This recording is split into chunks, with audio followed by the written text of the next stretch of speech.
ప్రార్థన చేసుకుంటాం. ప్రేమగల ప్రియమైన పరలోకపు తండ్రి, పరిశుద్ధుడైన దేవ, మహోన్నతుడ, జీవాధిపతి, మీకు స్తోత్రాలు చెల్లిస్తున్నాం. సకలాశీర్వాదంలో కారణభూతుడవు, ఆశ్చర్యకరుడవు, ఆలోచనకర్తవు, బలవంతుడైన దేవుడవు, నిత్యుడగు తండ్రివి, సమాధానకర్త అధిపతి, నీకు స్తోత్రాలు చెల్లిస్తున్నాం. వర్తమాన భూత భవిష్యత్తు కల సర్వాధికారి దేవుడవు, నిరంతరం మేలునకు దేవుడవు, నమ్మకమైన సాక్షివి, రాజులకు రాజుగా ప్రభులు ప్రభుగా ఉన్నందుకై మీ స్తోత్రాలు చెల్లిస్తూ ఉన్నాం. ఇంతవరకు కూడా పాటల ద్వారా మీ నామని గణపరుచుకున్నందుకు వందనాలు. తిరిగి ప్రభు ఈ సమయంలో మరి వార కార్యక్రమంగా మరి మీరు మాకు ఇచ్చినటువంటి బైబిల్ సమయాన్ని బట్టి స్తోత్రాలు. మరి ఈ దినాలు మీ అపోస్తుల కార్యం ధ్యానం చేస్తుంటుండగా తండ్రి, ఈ దినం కూడా అనేకమైన సంగతులు, ఆత్మీయమైన సంగతులు మీరు మాకు బయలుపరచండి. దయలు మా తండ్రి, మరి దేవుడు ఆత్మ కనుక మరి ఆత్మ సంగతులు ఆత్మతో గ్రహించడానికి కూడా మా మనోనేత్రాలు వెలిగించవలసిందిగా ప్రార్థిస్తూ ఉన్నాం. 119వ కీర్తన 18వ వచనం ప్రకారము నీ ధర్మశాస్త్రంలోని ఆశ్చర్యమైన సంగతులు చూసినట్లుగా నా మా కన్నులు తెరవ చేయమని ప్రార్థిస్తూ ఉన్నాం. తను వచ్చిన వారిని బట్టి స్తోత్రాలు.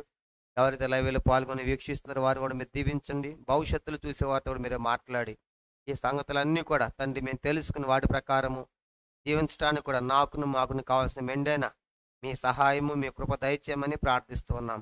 వాక్యం నీది, సన్నిధి నీది, ప్రజల్ని వారు సమస్తము నీవి. మేము వట్టివారము, మట్టివారము, దీనులము, దరిద్రం ఒప్పుకుంటూ మహిమ యావత్తు మీకు ఆరోపించుకుంటూ యేసుక్రీస్తు వారి పరిశుద్ధమైన నామములో ప్రార్థించి వేడుకొనుచున్నాము తండ్రి, ఆమెన్. పిల్లరా, మనం గత వారము మరి అపోస్తలుల కార్యం 3వ అధ్యాయాన్ని మనం ముగించుకొని 4వ అధ్యాయంలో మనం ప్రవేశించాం. మరి అపోస్తలుల కార్యం మొత్తం కూడా 28 అధ్యాయాలు కలిగినటువంటి పుస్తకం. మనము 3 భాగాలుగా మనము డివైడ్ చేసాం. మొదటి 7 అధ్యాయాలు మనం గమనించామంటే మొదటి 7 అధ్యాయాల్లో సంఘము ఎక్కడుందని చూసాము, యెరూషలేములో. కనుక యెరూషలేములో లోకల్లో ఉన్న సంఘంగా మనం చూస్తాం. తర్వాత 8 నుంచి 12 అధ్యాయాలు ఏమని చూసాం మనము, సంఘం ఎక్కడి దాకా వెళ్ళింది, అది యోదయ సమరయ దేశాలు కూడా విస్తరించింది. 13వ అధ్యాయం 28వ అధ్యాయం వరకు సంఘము భూదిగంతముల వరకు వెళ్ళినట్లుగా మనం భవిష్యత్తులో చూస్తాం. కానీ ఇప్పుడు మనము 3వ అధ్యాయం ముగించుకుని 4వ అధ్యాయంలో మనం ప్రవేశించాం. 3వ అధ్యాయము గత వారం మనం చూసాము. దాని 3వ అధ్యాయాన్ని మనము 3 భాగాలుగా మనం విభజించాం. 3వ అధ్యాయం మొదటి 11 వచనాలు మరి పుట్టి కుంటువాని విషయంలో జరిగినటువంటి బహిరంగ స్వస్థత అని చూసాం. దాంట్లో మనం నేర్చుకున్నటువంటి సత్యం ఏంటంటే, ఆ బహిరంగ స్వస్థత మరి జరిగినటువంటి ఆ సమయంలో వాళ్ళు లోపలికి వెళ్ళిన తర్వాత వాళ్ళందరూ కూడా విస్మయం పొందారు. కానీ వాళ్ళంతా కూడా ఆశ్చర్యపోయారని మనం చూసాం.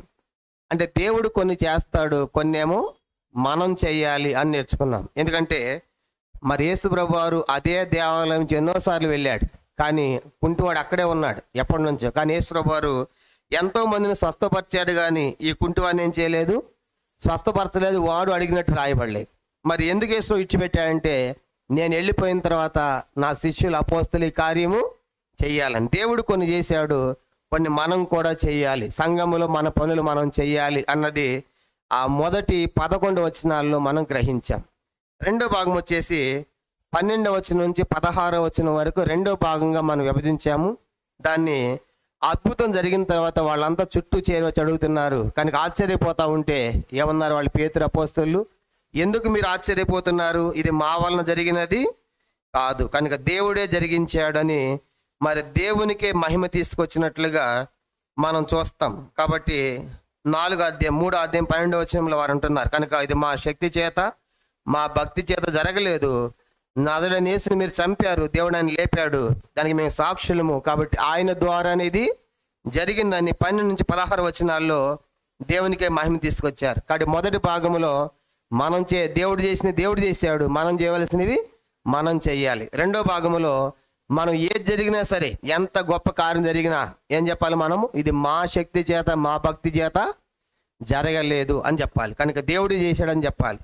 చాలాసార్లు మనం అంటాం, కనుక మేము ప్రార్థన చేస్తే అది జరిగింది, కనుక మేము ప్రార్థన చేస్తే దయ్యం పోయింది అంటాం. కాబట్టి ఇప్పుడు వీళ్ళు ఏమంటున్నారు, ఇది మా శక్తితో మా భక్తి జరగలేదు, కాబట్టి దేవునికి మహిమ తీసుకొచ్చే రెండో భాగం.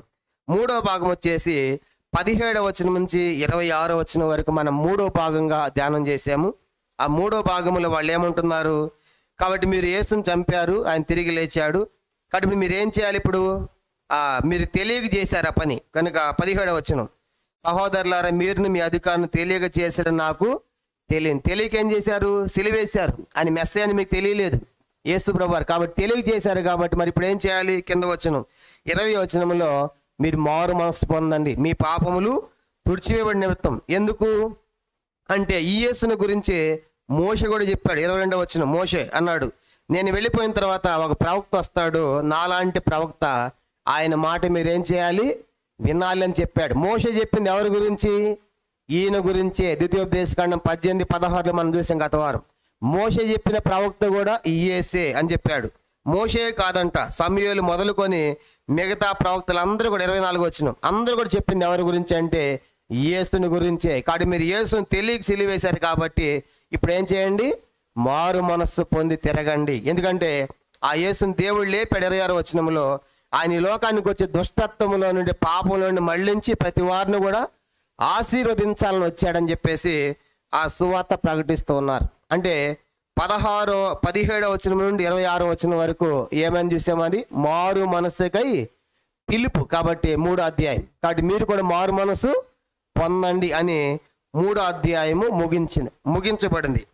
3వ అధ్యాయం ముగించబడింది, కానీ వాళ్ళు చెప్పే మాటలు ముగించబడలే, అధ్యాయం ముగించింది. కనుక వాళ్ళు చెప్తే కంటిన్యూ అవుతూనే ఉన్నాయి. 4వ అధ్యాయము, వారు ప్రజలతో మాట్లాడుచుండగా ఏం మాట్లాడుతున్నారు, ఈ విషయాలు. కాబట్టి మీరు యేసును చంపారు, దేవుడు ఆయన్ను లేపాడు, ఆయన గురించి చెప్పింది, కాబట్టి మీరు తెలియక చేశారు, మారు మనసు పొందండి. మోషే చెప్పింది ఈయన గురించే, ప్రవక్తలు చెప్పింది ఈయన గురించి అని ఆ దేవాలయంలో ప్రజలందరితో మాట్లాడుతూ ఉన్నారు. కాబట్టి ఇప్పుడు మనం 4వ అధ్యాయంకి వచ్చాం. కనుక అపోస్తలుల కార్యములు 4వ అధ్యాయము మొత్తము 37 వచనాలు, అంతేనా? మొత్తం 4వ అధ్యాయం మొత్తం 37 వచనాలు ఉన్నాయి. ఈ 37 వచనాలను కూడా మరి 6 భాగాలుగా మనం విభజిస్తాం. మొదటిది అపోస్తలుల కార్యములు 4వ అధ్యాయం మొదటి 3 వచనాలు గత వారం చూసాము. రెండవ భాగం అపోస్తలుల కార్యం 4వ అధ్యాయము 4వ వచనము రెండవ భాగము. 3వ భాగం వచ్చేసి అపోస్తలుల కార్యం 4వ అధ్యాయం 5 నుంచి 12 వచనాలు 3వ భాగము. 4వ భాగం వచ్చేసి అపోస్తలుల కార్యములు 4వ అధ్యాయం 13వ వచనం నుండి 21వ వచనం వరకు 4వ భాగం. 5వ భాగంగా అపోస్తలుల కార్యములు 4వ అధ్యాయం 22వ వచనం నుండి 31వ వచనం వరకు. ఇది 6వ భాగం. 5వ భాగం. 6వ భాగం వచ్చేసి అపోస్తలుల కార్యములు 4వ అధ్యాయం 32వ వచనం నుండి 37వ వచనం వరకు. ఇది 6వ భాగం. కాబట్టి ఈ అధ్యాయము ఈ 6 భాగాలుగా మనం డివైడ్ చేసి కొన్ని అద్భుతమైన సంగతులు దీంట్లో మనం నేర్చుకుంటాం. కాబట్టి దీంట్లో గత వారం ఆల్రెడీ 2 ఫినిష్ అయిపోయింది, 2 చెప్పేశాం. మొదటి 3 వచనాలను ఏమని చెప్పాము, మొదటి 3 వచనాలు ఏమని చెప్పాము, సత్యమునకు ఎదిరింపు ఎప్పుడు ఉంటుంది. వాళ్ళు ప్రజలతో ఏమని మాట్లాడుతున్నారు, 4వ అధ్యాయం 1వ వచనం, అపోస్తల కార్యములు 4వ అధ్యాయం 1వ వచనం. వారు ప్రజలతో మాట్లాడుచుండగా, ఏం మాట్లాడుతున్నారు చెప్పాం. మీరు నజరేయుడైన యేసును సిలువేశారు, చంపారు, దేవుడు ఆయన్ను లేపాడు, దానికి మేము సాక్షులము, ప్రవక్తలందరూ చెప్పింది కూడా ఆయన గురించి అని ఆ సువార్త ప్రకటిస్తూ ఉన్నారు. కనుక ప్రజలతో మాట్లాడుచుండగా యాజకులను, దేవాలయపు అధిపతి సద్దుకయ్యులను వారు ప్రజలకు బోధించుటయు, యేసును బట్టి మృతుల్లోని పునరుత్థానం కలుగుదని ప్రకటించి చూచి కలవరపడి వారి మీదకి వచ్చి వారిని బలాత్కారముగా పట్టుకొని సాయంకాలం అయినందున మరునాటి వరకు వారిని కావలిలో ఉంచిరి. కాబట్టి ఇప్పుడు ఎందుకు వాళ్ళని చెరసాలలో కావలిలో పెట్టారు చెప్పండి? ఏం ప్రకటించినందుకు? సత్యాన్ని ప్రకటించారు. నిజంగా వాళ్ళు చూశారు కదా, యేసు ప్రభువుతో ఉన్నారు. ఆయన చనిపోయిన తర్వాత ఆయన 40 దినాలు కనపడ్డాడు, వాళ్ళతో సంచరించాడు, వాళ్ళతో గడిపాడు, అనేక సంగతులు చూశాడు. వాళ్ళు చూస్తూ ఉండగానే ఏమైపోయాడు? ఆయన ఆరోహణమయ్యాడు. ఇప్పుడు అదే చెప్తున్నారు. ఆ సత్యాన్ని ప్రకటించినందుకు ఏం చేశారు? ఇప్పుడు వాళ్ళని చెరసాలలో పెట్టి జైలు. ఈ రోజు కూడా అదే జరుగుతుంది. ఈ రోజు కూడా సువార్త ప్రకటిస్తే నార్త్ ఇండియాలో ఎంత భయంకరంగా ఉంది. యేసు తిరిగి లేచాడు, యేసు దేవుడు అంటే వాళ్ళకి భయం పట్టుకుంది. కనుక ఎందుకంటే ఈ మతము వీక్ అయిపోతుంది. కనుక హిందూ మతం అనేది వాళ్ళ దృష్టిలో పడిపోయింది. అంత వీక్ అయిపోవడానికి సత్యం ఉంటే ఎందుకు వీక్ అయిపోతుంది? అంత బలహీనమైందా ఆ మతము? కాబట్టి ఆలోచించాలి. కాబట్టి ఇప్పుడు వీళ్ళు కూడా సత్యాన్ని ప్రకటిస్తే ఎప్పుడు కూడా ఎదిరింపి అప్పుడు ఉంది, ఇప్పుడు ఉంది, భవిష్యత్తులో కూడా ఉంటుంది. కాబట్టి వాళ్ళు సత్యాన్ని ప్రకటించినందుకు ఏ తప్పు చేయలేదు, ఏ నేరము చేయలేదు. ఇది కూడా చూడండి, సువార్తలు చెప్తాం, మారు మనసు పొందండి, వ్యభిచారం మానండి, దొంగతనం మానండి, కనుక మందు మానండి, కనుక ఏమని చెప్తా ఉంటే మంచి మాటలే కదా. కనుక ఇది చెప్పేవి వీడు చెప్పినందుకు జైలు వేస్తారా? వీడు చెప్పినందుకు శిక్షిస్తారా? కనుక సమాజము ఆలోచించడం లేదు. కాబట్టి వాళ్ళు చెప్పింది కూడా సత్యమే. ఎందుకంటే వాళ్ళు కన్నులారా చూచారు, అనిపించిందని ప్రకటిస్తూ ఉంటే వాళ్ళు జైలు వేశారు. ఎందుకంటే ఆ ప్రతి దానికి కూడా వాళ్ళు పునరుత్థానమే బేస్ చేసుకుంటున్నారు. ప్రభు తిరిగి లేచిన సంగతి పదే పదే చెప్తున్నారు. చూడండి, అపోస్తల కార్యములు ఏం చేశారంటే వాళ్ళు ప్రతిసారి కూడా ఆయన మరణము, ఆయన సిలువ, ఆయన భూస్థాపన తీసుకొస్తున్నారు. 2వ అధ్యాయము అపోస్తల కార్యం 2వ అధ్యాయం 23, 24 వచనాలు. అపోస్తల కార్యం 2వ అధ్యాయం 23, 24. దేవుడు నిశ్చయించిన సంకల్పమును ఆయన భవిష్యత్ జ్ఞానం అనుసరించి అప్పగింపని ఈయనను మీరు దుష్టుల చేత సిలువేయించి చంపిదిరి. మరణం ఆయనను బంధించునుట అసాధ్యమైన దేవుడు మరణ వేదనలను తొలగించి ఆయనను లేపాను. మీరు దుష్టుల సిలువేయించారు, కానీ దేవుడు ఆయన లేపాడు. కింద వచనం 32 కూడా, ఈ యేసును దేవుడు లేపాను, దీనికి మేమందరము సాక్షులం. 36 వచనం, మీరు సిలువేసిన యేసునే దేవుడు ప్రభుగాను క్రీస్తుగాను నియమించారు. మీరు సిలువేసిన యేసు. తర్వాత మనం గమనించండి 3వ అధ్యాయము 15 వచనం, 3:15, మీరు జీవాధిపతిని చంపితిరి గాని దేవుడు ఆయన మృతుల్లో నుండి అందుకు మేము సాక్షులం. కానీ ప్రతిసారి కూడా ఆయన సిలువ, ఆయన మరణము, ఆయన భూస్థాపన, ఆయన పునరుత్థానం ఇదే ప్రకటిస్తున్నారు. కనుక ఆ యేసే ఈ యేసు, ప్రవక్తలందరూ చెప్పింది ఈ యేసు గురించి అని చెప్పి ప్రకటిస్తూ ఉంటే ఈ సత్యాన్ని ప్రకటించినందుకు వాడిని చెరసాలలో పెట్టారు, జైల్లో పెట్టారు. కాబట్టి ఏదో మనం ఆలోచించాలి. కనుక సత్యానికి ఎదిరింపు ఎప్పుడు కూడా ఉంటుంది. కానీ సత్యాన్ని అసత్యంగా చేయలేరు. కాబట్టి ఆలోచించండి. కాబట్టి సత్యానికి ఎదిరింపు ఉంటుంది, కానీ ఒక సత్యము ఎప్పటికీ అసత్యముగా చేయబడదు. కాబట్టి మొదటి 3 వచనాల్లో ఏమని చూసామంటే సత్యము నాకు ఏమందంట? సత్యము నాకు ఎదిరింపు, సత్యము నాకు ఎదిరింపు లేకుంటే బెదిరింపు ఎప్పుడు ఉంటుంది. సత్యాన్ని ప్రకటిస్తున్నందుకు వాళ్ళని ఎదిరిస్తున్నారు, బెదిరిస్తున్నారు, చెరసాలలో పెడుతున్నారు. సత్యానికి ఎందుకు బెదిరింపు ఉందని చెప్పడానికి కూడా ఒక మాట చెప్పాం. ఎందుకంటే ఇప్పుడు వీళ్ళంతా మతములో ఉన్నారు. చెప్పండి, ఎక్కడున్నారు? మతములో ఉన్నారు. కనుక సత్యానికి ఎదిరింపు కారణం ఏంటంటే మతము. చెప్పండి, ఏంటంట? మతము. కాబట్టి మతములో ఉన్నవాడు సత్యాన్ని అంగీకరించలేడు. ఉదాహరణగా గలతీ పత్రిక 1వ అధ్యాయం. పౌలు కూడా ఒకప్పుడు మతములో ఉన్నాడు. కనుక మార్గములోనికి రాకముందు, ప్రభువుని నమ్మకముందు పౌలు కూడా మతములో ఉన్నాడు. మతములో ఉన్నవాడు ఏం చేస్తాడంటే మనుషులను చంపుతాడు. మతములో ఉన్నవాడు మత్తులో ఉన్నటువంటి వాడు ఏం చేస్తున్నాడో వానికి తెలియటం లేదు. గలతీ పత్రిక 1వ అధ్యాయం 13, 14 వచనాలు. గలతీ పత్రిక 1వ అధ్యాయం 13, 14 చదవండి. పూర్వమందు యోదయ మతస్థుడినై ఉన్నప్పుడు, చూసారా, కనుక యోధ మతంలో ఉన్నప్పుడు నేను దేవుని సంఘమును అపరిమితంగా హింసించి నాశనం చేయొచ్చు. నా పితల పారంపర్యాచారం ముందు విశేషక్తి గలవాడనై నా స్వజాతీయులు నా సమాన వయస్కులైన అనేకుల కంటే యూదుల మతములో ఆధిక్యత నొందితనని నా నడవడిని గురించి మీరు వింటరి. 2 సార్లు చెప్పాడు యూదుల మతములో. కాబట్టి యోదయ మతములు ఉన్నప్పుడు కనుక యూదులందరికీ ఏమని చెప్పండి, మతం ఉంది, ధర్మశాస్త్రం ఉంది. కాబట్టి ఇప్పుడు మా మతానికి వేరుగా బోధిస్తావా, మా నమ్మకానికి వేరుగా బోధిస్తావా ఏంటి? యూదుల్లో కూడా చాలా తెగలు నేను చెప్పాను. శాస్త్రులు, పరిసయ్యులు, సద్దుకాయలు, జలోతీయులు, ఇలా వీళ్ళంతా కూడా యూదుల్లో శాఖోపశాఖల తెగలు. అందరూ యూదులే కాబట్టి అందరూ యూదులు, కానీ ఒక్కొక్కరికి ఒక్కొక్క నమ్మకం. ఈరోజు క్రైస్తవులకు ఎన్ని శాఖలు ఉన్నాయి, ఎన్నో శాఖల క్రైస్తవులు ఉన్నాయి. కనుక అన్నిటికి కూడా కొన్ని కొన్ని నమ్మకాలు వేరుగా ఉన్నాయి, పద్ధతులు వేరుగా ఉన్నాయి, అలవాట్లు వేరుగా ఉన్నాయి. కానీ దేవుడు ఒకడైనప్పుడు కూడా ఆ దినాల్లో కూడా యూద మతం ఉంది, అందరూ ఉన్నారు, కానీ వాళ్ళ నమ్మకాలు వేరు. ఉదాహరణగా అపోస్తలుల కార్యం 4వ అధ్యాయం చూడండి, మొదటి వచనంలో ఆ సద్దుకాయల నమ్మకం ఏమని చూసాము. అపోస్తలుల కార్యం 4వ అధ్యాయం మొదటి వచనంలో సద్దుకాయలు కోపం వచ్చింది. ఆ గుంపులో సద్దుకాయలు ఉన్నారు. మొదటి వచనం అపోస్తలుల కార్యం 4:1 సద్దుకాయలు వారు ప్రజలకు బోధించుటయు యేసుని బట్టి మృతులను పునరుత్థానం ప్రకటించుటయు చూచి కలవరపడి వారిని బలతను పట్టుకొని సాయంకాలం అయిన మొదనాటి కావల్లో ఉంచిరి. కాబట్టి సద్దుకాయల నమ్మకం ఏంటంటే చెప్పే గత వారం కూడా అపోస్తలుల కార్యంలోనే వాళ్ళు పునరుత్థానాన్ని నమ్మరు. అందుకే యేసు ప్రశ్న అడిగాడు, ఒక స్త్రీ ఉంది, 7 మందిని పెళ్లి చేసుకుంది, ఒకరి తర్వాత ఒకరు చనిపోతే పునరుత్థానములు ఎవరికి భార్య అంటే యేసు అన్నాడు, మీరు లేఖనాలు నెరుక పొరబడుతున్నాడు. పునరుత్థానములో భార్య అని భర్త అని పెళ్లిళ్ళు అని ఉండవు, అందరూ కూడా దేవదూతల వలె ఉంటారు. కాబట్టి ఇప్పుడు సద్దుకాయల నమ్మకం ఏంటంటే పునరుత్థానం లేదు, సచిన వాళ్ళ సంగతి అంతే. కానీ వీళ్ళు ఏం చెప్తున్నారు, యేసు పునరుత్థానము చెందాడు, లేచాడని కానీ పట్టుకున్నారు. కాబట్టి అందుకే ఆ సత్యాన్ని ప్రకటించినందుకు ఎదిరింపు వచ్చింది, బెదిరింపు. కాబట్టి సత్యానికి బెదిరింపులు ఎప్పుడూ ఉంటాయి. ఈనాడు కూడా సత్యాన్ని ఎందుకు ఎదిరిస్తున్నారంటే చెప్పండి, ఎక్కడున్నారు వాళ్ళంతా? మతములో ఉన్నారు. కాబట్టి మతం అనే ముసుగులో ఉన్నారు. కాబట్టి అందుకే పౌలు కూడా మనుషులను చంపాడు, మతంలో ఈడ్చుకొని పోయాడు. ఈ రోజు కూడా మతంలో ఉన్నటువంటి వారు కొడుతున్నారు, కనుక భయంకరంగా హింసిస్తున్నారు. కానీ కారణం ఏంటంటే మతం మతం మతం పట్టుకున్నారు.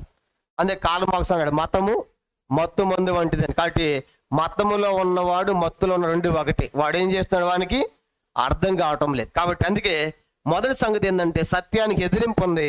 ఎందుకు వాళ్ళు సత్యాన్ని ఎదిరించారంటే ఎక్కడున్నారు వాళ్ళు? యోదయ మతములో ఉన్నారు. మా నమ్మకానికి వేరుగా చెప్తావా, మా యొక్క నమ్మిక మా సిద్ధాంతానికి వేరుగా చెప్తామని చెప్పేసి వాళ్ళని చెరసాల పెట్టారు. కాబట్టి మొదటి వచనం. కానీ సత్యము బెదిరించినందుకు సత్యమేమి అది అసత్యంగా మార్చబడదు, లేకుంటే సత్యం ఆగిపోదు అంతటితో. కానీ ఏం జరిగింది, ఎంత రాద్ధాంతం జరుగుతుంది. ఇదంతా ఎక్కడ జరుగుతుంది?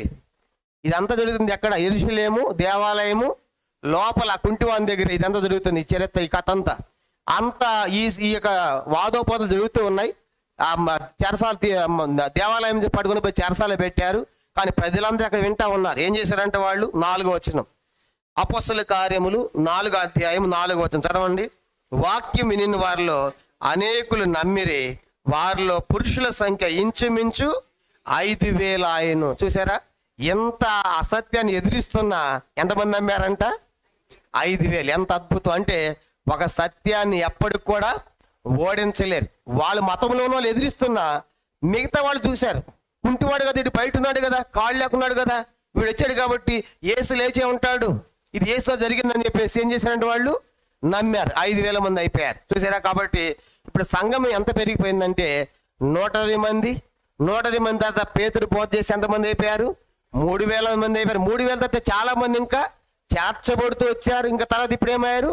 మళ్ళీ 5,000 అయిపోయారు. కాబట్టి ఇప్పుడు సంఘాన్ని ఎక్కించలేదు. కాబట్టి ఇక ఇది మల్టిప్లికేషన్ అయిపోతుంది సంఘం. కాబట్టి విస్తరిస్తూ ఉంది. కాబట్టి 120 మందితో ప్రారంభించబడినటువంటి సంఘం ఇప్పుడు ఆ 3,000 5,000 అనేకులు చేర్చబడటము విస్తరిస్తూ ఉంది. కాబట్టి దీనికి ఏమని పేరు పెడతామంటే 4వ వచనంలో అనేకులు నమ్మారు కాబట్టి వేగవంతముగా సంఘ విస్తరణ అని 2వ భాగముగా 4వ వచనంలో వేగవంతముగా సంఘ విస్తరణ. ఎంత ఎదిరింపులున్నా ఎంత బెదిరింపులున్నా ఈనాటి వాడికి సువార్త ప్రకటించేదని ఆగుతుందా? చూడండి, కనుక సువార్త ప్రకటించేది ఆగటం లేదు.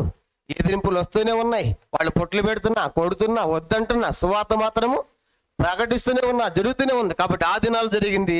ఈ దినాల్లో కూడా సంఘాలు ఇంకా విస్తరించబడుతున్నాయి, ఇంకా కట్టబడుతున్నాయి, కొత్త కొత్త సంఘాలు ఎస్టాబ్లిష్ అవుతున్నాయి. కారణం ఏంటంటే ఇది సత్యము కాబట్టి సత్యాన్ని ఎవరు కూడా ఆపలేరు. ఇంకో విషయం చెప్పాలంటే క్రైస్తవ్యాన్ని ఎవరు కూడా అంతమొందించలేరు. ఎంతమంది క్రైస్తవుని అంతమొందించాలనుకున్నారో వాళ్ళు కాలగర్భంలో కలిసిపోయారు, కానీ క్రైస్తవం మాత్రము విస్తరిస్తూనే ఉంది, ఇంకా విస్తరిస్తుంది కూడా భవిష్యత్తులో. ఎందుకంటే క్రైస్తవ్యం కోసం ప్రాణం పెట్టిన వారు ఉన్నారు. కారణం ఏంటి? ఇది సత్యము కాబట్టి దీనికోసం ప్రాణాలు అర్పించారు. కానీ ఈ క్రైస్తవం మాకొద్దు, క్రీస్తు మాకొద్దు అన్న వాళ్ళు ఒక్కడు లేరు. కారణం ఏంటంటే ప్రాణాలను పెట్టారు కానీ వెనక్కి వెళ్ళలేదు. కాబట్టి సంఘం ఏమవుతుంది చెప్పండి?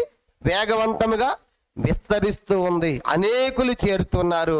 ఇది రెండవ భాగం. ఇప్పుడు మూడవ భాగానికి వెళ్తాం. ఇంతవరకు గత వారం చెప్పాను. ఇప్పుడు మనము నెక్స్ట్ ఏం జరిగిందో మనం ముందుకు వెళ్తాం. అపోస్తల కార్యములు 4వ అధ్యాయం.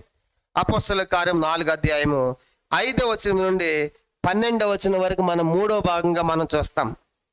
అపోస్తల కార్యములు చూడండి 5వ అధ్యాయము 4వ అధ్యాయము 5వ వచనం నుండి 12వ వచనం వరకు మూడో భాగంగా, ఈ మూడో భాగంలో ఉన్న ఒక సంగతి కూడా మనం తెలుసుకుంటాం. చదువుదాం.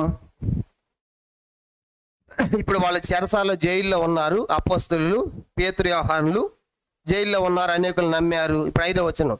మర్నాడు వారి అధికారులను, పెద్దలను, శాస్త్రులను యెరూషలేములో కూడుకొనిరి.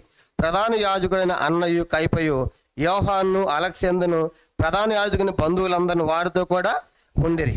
వారు పేతురును యోహాను మధ్య నిలవబెట్టి, మీరు ఏ బలము చేత ఏ నామమును బట్టి దీన్ని చేసిరదని అడుగుగా, పేతురు పరిశుద్ధాత్మతో నిండిన వాడై ఇట్లన్ను, ప్రజల అధికారులారా, పెద్దలారా, ఆ దుర్బలునికి చేయబడిన ఉపకారమును గూర్చి వాడు దేని వల్ల స్వస్థ పొందని మమ్మల్ని విమర్శిస్తున్నారు గనుక మీరందరూ ఇశ్రాయేలు ప్రజలందరినీ తెలుసుకోవాల్సింది ఏమనగా, మీరు సిలువేసినట్టు మృతుల్లో నుండి దేవుడు లేపినట్టు నజరేయుడైన యేసుక్రీస్తు నామముని వీడు స్వస్థ పొంది మీద నిలుచున్నాడు. ఇల్లు కట్టువారైన మీరు తృణీకరించిన రాయి ఆయనే, ఆ రాయి మూలకు తలరాయి ఆయను. మరి ఎవరో రక్షణ కలగదు, ఈ నామమునే మనం రక్షణ పొందవాలని గాని ఆకాశం కింద మనుషులు ఇవ్వబడిన మరి ఏ నామం రక్షణ పొందలేము అని మనం గమనించామంటే ఇక్కడ ఇప్పుడు ఆ పేతురు యోహానులు ఎక్కడున్నారు చెప్పండి? ఇప్పుడు ఎక్కడున్నారు? వాళ్ళు చెరసాలలో ఉన్నారు. ఎక్కడున్నారు? దేవాలయాన్ని పడుకొని ఎక్కడ పెట్టారు వాళ్ళని? 3వ వచనంలో బల్లతగన పట్టుకుని కావల్లో పెట్టారు. చెరసాలలో ఉన్నారు. చెరసాలలో పెట్టి వీళ్ళ సంగతి రేపు చూద్దామని చెప్పేసి మరునాడు ఉదయం అయింది. ఉదయం అయిన తర్వాత ఏం చేశారంట? అధికారులు అందరూ వచ్చారు. అధికారులు, పెద్దలు, శాస్త్రులు యెరూషలేములో కోరుకున్నాడు. అధికారులు అంటే ఏ అధికారులు? వీళ్ళు సన్హెడ్రిన్ సభ. చెప్పండి, ఏ సభ అంటే ఇది? సన్హెడ్రిన్ సభ. కనుక యూదులకు ఒక సభ ఉంది. మొన్న కూడా మన 3 మీటింగ్స్లో కూడా చెప్పాను, దాని గురించి చాలా వివరంగా చెప్పాం. మన 3 డేస్లో కూడా ఆ సభలో ఎంతమంది సభ్యులు ఉంటారని చెప్పాము? మర్చిపోయారు. ఎంతమంది? 70 మంది సభ్యులు ఉంటారు. చెప్పండి, ఎంతమంది ఉంటారు సభలో? 70 మంది సభ్యులు. 70 మందిలో ఎవరుంటారు? ప్రాముఖ్యత వహించే వ్యక్తి ఎవరు? 70 మందిలో ప్రధాన యాజకుడు. కనుక ప్రధాన యాజకుడు. ఆ 70 మందిలో కూడా ప్రధాన యాజకుడు. ఫైనల్ డెసిషన్ ఎవరిదంటే ఆ సభలో చెప్పండి, ఎవరిది? ప్రధాన యాజకుడి. ఆయన ఏది చెప్తే అది ఓకే.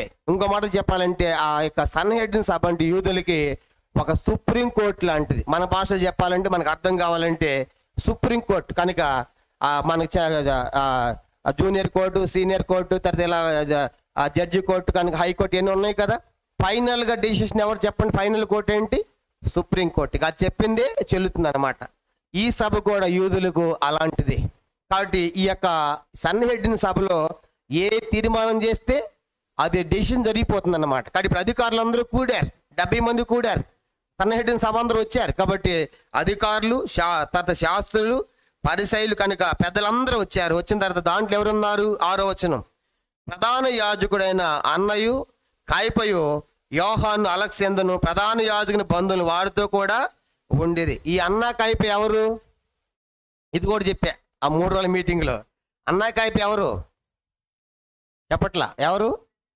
ప్రధాన యాజకుడు. కరెక్ట్. ఇంకా చెప్పండి, ఇంకా ఏంటి వాళ్ళ రిలేషన్ ఏంటి? అన్న కైప ఎవరు? పాడేది పాడతాం. అన్న కైప సాబ వార్ల సాబ అదరుచు ఎవరు? వీళ్ళ గురించి చెప్పాను. యోహాను సువార్త 18వ అధ్యాయం. ఎవరు ఈ అన్న కైప అంటే? మామ అల్లుళ్ళు. కనుక ఎవరంటే వీళ్ళిద్దరు కూడా మామ అల్లుళ్ళు. కనుక యోహాను సువార్త 18వ అధ్యాయం చూడండి, 12, 13 వచనాలు. యోహాను సువార్త మనం గమనించామంటే 18వ అధ్యాయము 12, 13 వచనాలు చదవండి. అంతటా సైనికులను సహస్రాధిపతియు యూదుల బంటోతులను యేసును పట్టుకొని ఆయనను బంధించి మొదట అన్నా యొద్దకు తీసుకొని పోయిరి. తర్వాత 13, అతడు ఆ సంవత్సరము ప్రధాన యాజకుడైన కైపాకు మామ.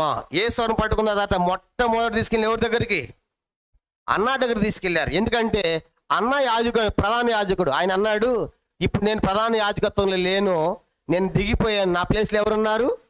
కైపా ఉన్నాడు. కాబట్టి నా దగ్గరికి కాదు, కైపా దగ్గర తీసుకోండి అన్నారు. కాబట్టి ఇప్పుడు ఈ యొక్క కైపాకి ఏమవుతాడంటే అన్న మామ. కాబట్టి ఇప్పుడు అన్న మామ అల్లులు ఇద్దరు కూడా దేంట్లో ముఖ్యమైన వాళ్ళు? సన్హెడ్రిన్ సభలు ఇద్దరు ప్రధాన యాజకులు. కాబట్టి ఇప్పుడు వాళ్ళిద్దరు కూడా వచ్చారు. ఎవరిద్దరు? ఈ అన్న కైపా కూడా ఈ యేసుప్రభు ఉన్నప్పుడు వచ్చారు, యేసుప్రభును విమర్శించేటప్పుడు కూడా వీళ్ళు వచ్చారు. వీళ్ళకి తెలుసు అనమాట, యేసుని సిలువేసినప్పుడు వీళ్ళకి తెలుసు. కాబట్టి ఇప్పుడు వాళ్ళు కూడా వచ్చారు. వాళ్ళు కూడా వచ్చారంటే కారణం ఏంటి? ఏ సభ వచ్చినట్టు ఇప్పుడు అక్కడికి సన్హెడ్రిన్ సభ వచ్చిందన్నమాట. కనుక అధికారులందరూ వాళ్ళే 70 మంది కూడారు. వాళ్ళు ఈ యొక్క అన్న కైపా వచ్చారు ప్రధాన యాజకులుగా, ఇంకా వాళ్ళ బంధువులు వచ్చారు. అందరూ కూడా చేంజ్ చేస్తున్నారు. చూడండి 6వ వచనం, వారందరూ కూడా కూడారన్నమాట. కాబట్టి ఇప్పుడు అధికారులు అంటే సన్హెడ్రిన్ సభ, శాస్త్రులు వచ్చారు, పెద్దలు వచ్చారు, ప్రధాన యాజకులు వచ్చారు. అందరూ కూడా యెరూషలేములో కూడుకున్నారు బంధువులతో సహా. వాళ్ళంతా సభ అంతా కూడి ఏం చేయబోతున్నారు? 7వ వచనం, వారు పేతురును యోహాను మధ్య నిలబెట్టి మీరు ఏ బలము చేత ఏ నామను బట్టి దీన్ని చేస్తారని అడుగగా. కానీ ఇప్పుడు ఆ సభ అంతా కూడిన తర్వాత ఏంటి సంగతి అని చెప్పండి అంటే, ఇద్దరు చెరసాల్లో ఖైదులో ఉన్నారండి, వాళ్ళు పట్టుకుంటాండి అన్నారు. పట్టుకొచ్చిన తర్వాత పేతురు యోహానును మీరు ఏ బలము చేత ఏ నామములో ఈ కుంటివాని కాళ్ళు తీసుకొచ్చారు చెప్పండి అని చెప్పేసి వాళ్ళు అడుగుతున్నారు. యేసుప్రభు అన్నాడు సువార్తల్లో, మీరు ప్రధాన యాజకులకు సభల ఎదుగు మీరు అప్పగించబడినప్పుడు ఏమి చెప్పుదామని మీరు భయపడవద్దు. కనుక మీరేం పలుకోవాల్సిన పరిశుద్ధాత్మ మీకు ఆ గడియలోనే బోధిస్తారు. మత్తయి సువార్త 21వ అధ్యాయం. యేసుప్రభు చెప్పాడు, అలాంటి సభలకు మిమ్మల్ని ఈడ్చినప్పుడు యేసుప్రభుని మీరు నమ్ముకున్నందుకు మీరు సభలకు అప్పగించబడతారు, అధికారులకు అప్పగించబడతారు. అలాంటప్పుడు ఏం చెప్పాలని చెప్పేసి మీరు భయపడకూడదని ప్రభు చెప్పిన మాట. కనుక యేసుప్రభుని కూడా ఇలాంటి ఒక మాట అడిగారు వాళ్ళు. కనుక ఆనాటి యూదులు ఏమడిగారు?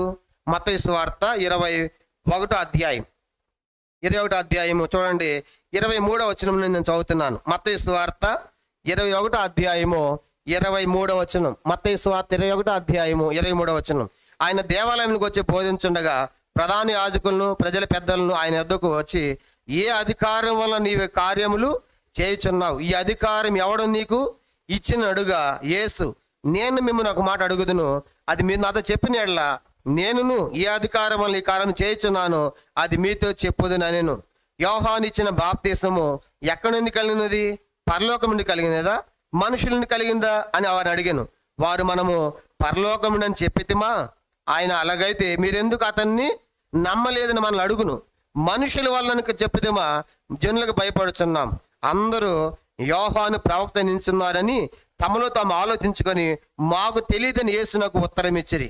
అందుకు ఆయన, ఈ అధికారం వల్ల ఈ కార్యం చేయుచున్నాను అది మీతో చెప్పను.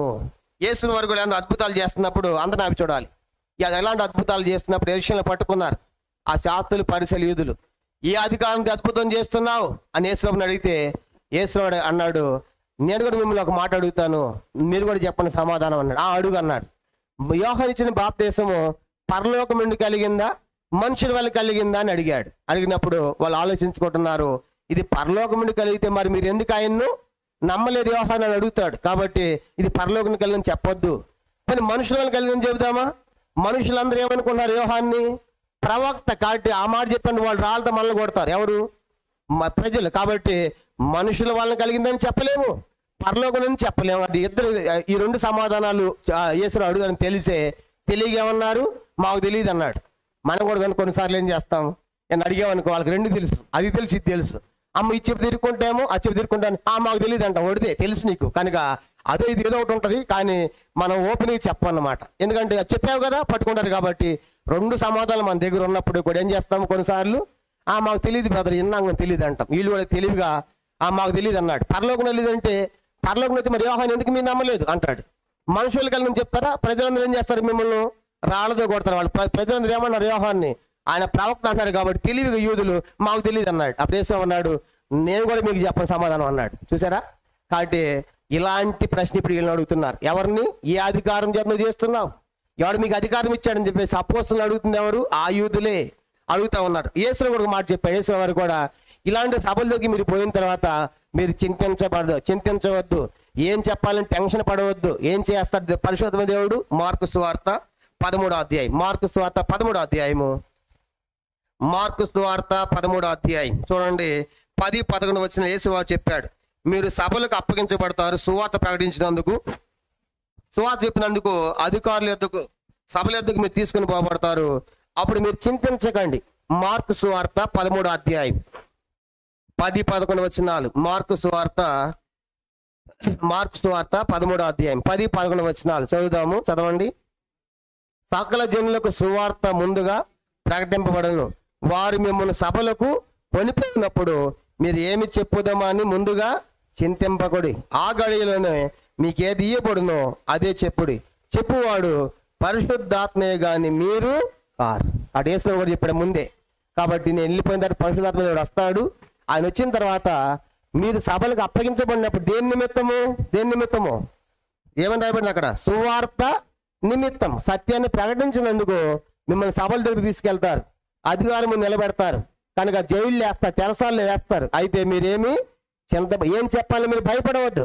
వాళ్ళు ఎలాంటి అధికారులైనా సరే పరిశుద్ధాత్మ ఏం చెప్తాడో మీరు అదే చెప్పండి అని చెప్పి యేసు ముందే చెప్పాడు. కాబట్టి ఇప్పుడు ఏమి వాళ్ళు నిలబెట్టారు? పేతురు, యోహాను నిలబెట్టారు. ఎవరు ముందు నిలబడ్డారు వాళ్ళు? అన్నా కైపు ఒక్కలే కాదు, సన్హెడ్ను సభ అంటే సుప్రీంకోర్టు ముందు నిలబడ్డారు. చెప్పండి, ఎవరి ముందు నిలబడ్డారు? మన భాషలో సుప్రీంకోర్టు ముందు నిలబడ్డారు. మీరు ఎట్లా చేశారు అధికారం వల్ల చెప్తున్నారన్నమాట. మరి అంత సుప్రీంకోర్టు చెప్పాలంటే ఆశమాషగా తమాషగా చెప్పకూడదు. కనుక సమాధానం అంత అధికారులు ఉన్నప్పుడు ఆ సభ అంతా కూడింది కాబట్టి ఎట్లా చెప్పాలి?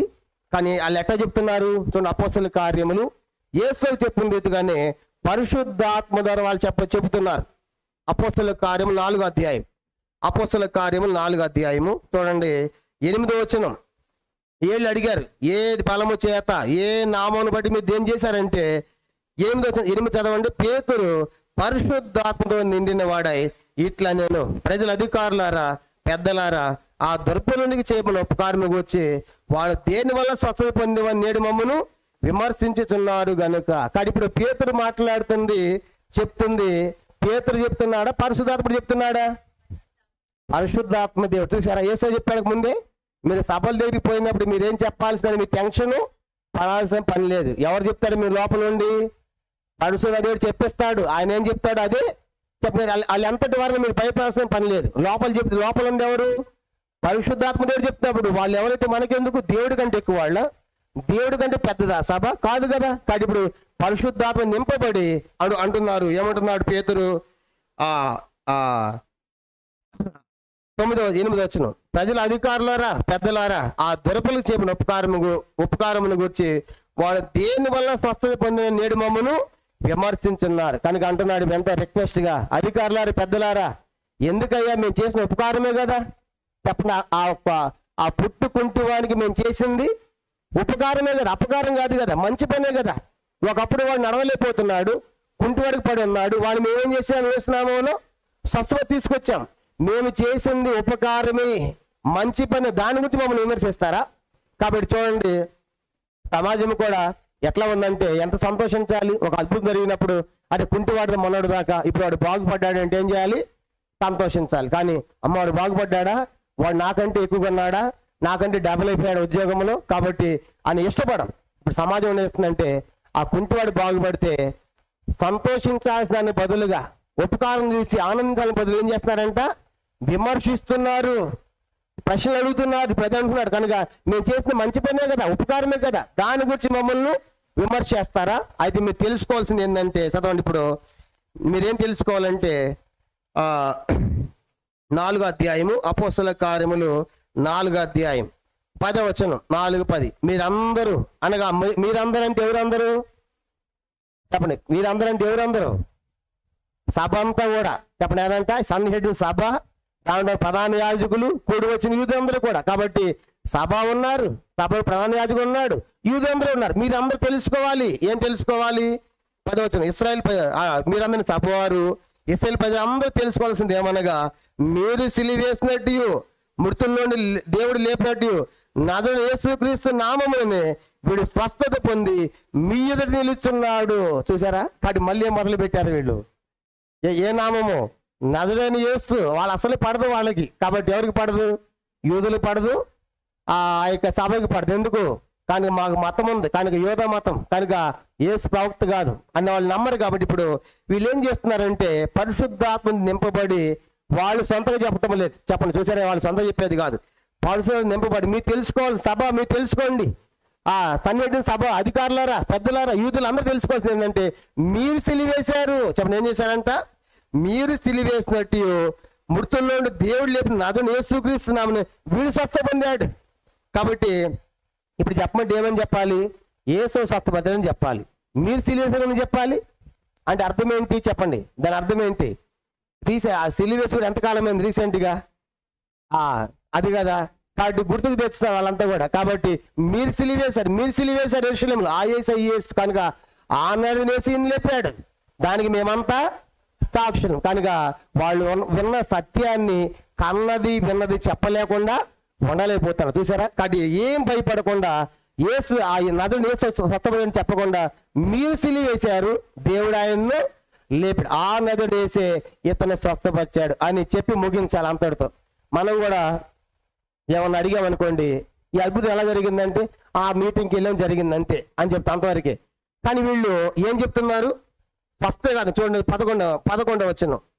వీళ్ళు ఆ స్వస్థ గురించి చెప్పి ముగించటల్లా ఇంకేం చేస్తున్నారు? ఇంకా పొడిగిస్తున్నారు దాన్ని. ఏమన్నారు? 11వ వచనం, ఇల్లు కట్టువారని మీరు తునకరించిన రాయి ఆయనే, ఆ రాయి మూలకు తలరాయి ఆయన. మరి ఎవని వల్ల రక్షణ కలగదు? ఈ నామముని మన రక్షణ పొందవలను కానీ ఆకాశం కింద మనుషులు ఇవ్వండి మరి ఏ నామమున రక్షణ పొందలేము అని. వీళ్ళు రక్షణ గురించి అడిగారా, స్వస్థ గురించి అడిగారా? వాళ్ళు వాళ్ళు అడిగింది రక్షణ, స్వస్థత. వీళ్ళు ఏం చెప్పాలి? స్వస్థ అని చెప్పి మానేయాలి. కానీ ఏం చెప్తున్నారు? స్వస్థతే కాదు, ఈ నామంలో ఏముంది? రక్షణ. ఈ నామత వేరే నామము. ఎంత ధైర్యం వీళ్ళకి! మాకు చెప్తారా మీరు అనాలి ఇప్పుడు సభ. ఎట్లా చూడండి. కనుక మనం అయితే అంతవరకు చెప్పి ముగిస్తాం.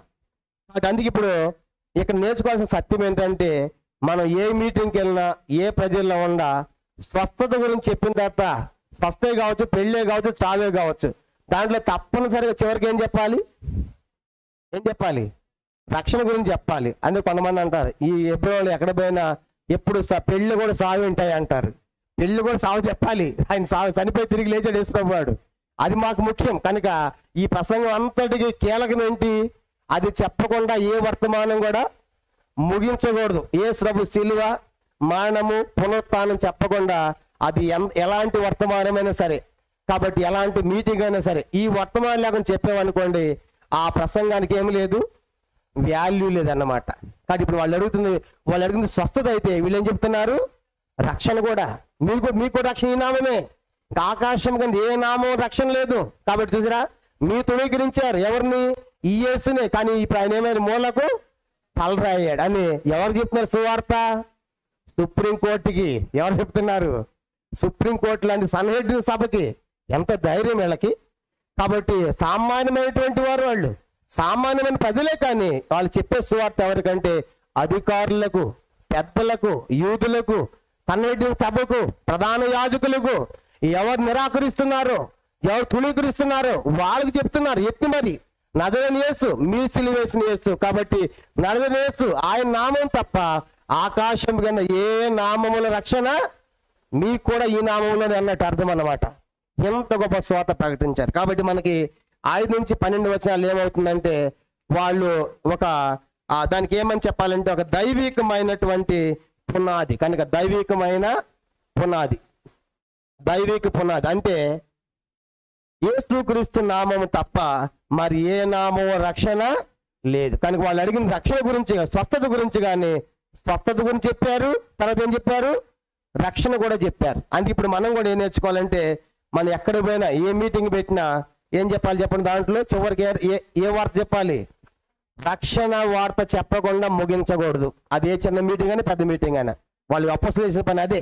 అమ్మో సభ కదా ఏమనుకుంటారు, సభ అయితే మనకెందుకు? కాబట్టి లోపల చెప్పేస్తున్నాడు పరిశుద్ధాత్మ దేవుడు. కాబట్టి పరిశుద్ధాత్మ దేవుడి ద్వారా వాళ్ళు ఆత్మ ద్వారా సభకే సువార్త చెప్పారు. సన్నిహితుని సభకి చెప్పారు, ప్రధాన యాజకులు చెప్పారు, యూదులు చెప్పారు, పెద్దలు చెప్పారు, ఏమాత్రం భయపడకుండా. కాబట్టి మీరు కూడా ఇది దైవికమైన పునాది, అందరూ కూడా ఆ పునాది వద్దకే రావాలి, ఆ రాయి దగ్గరికే రావాలి. ఏ రాయి?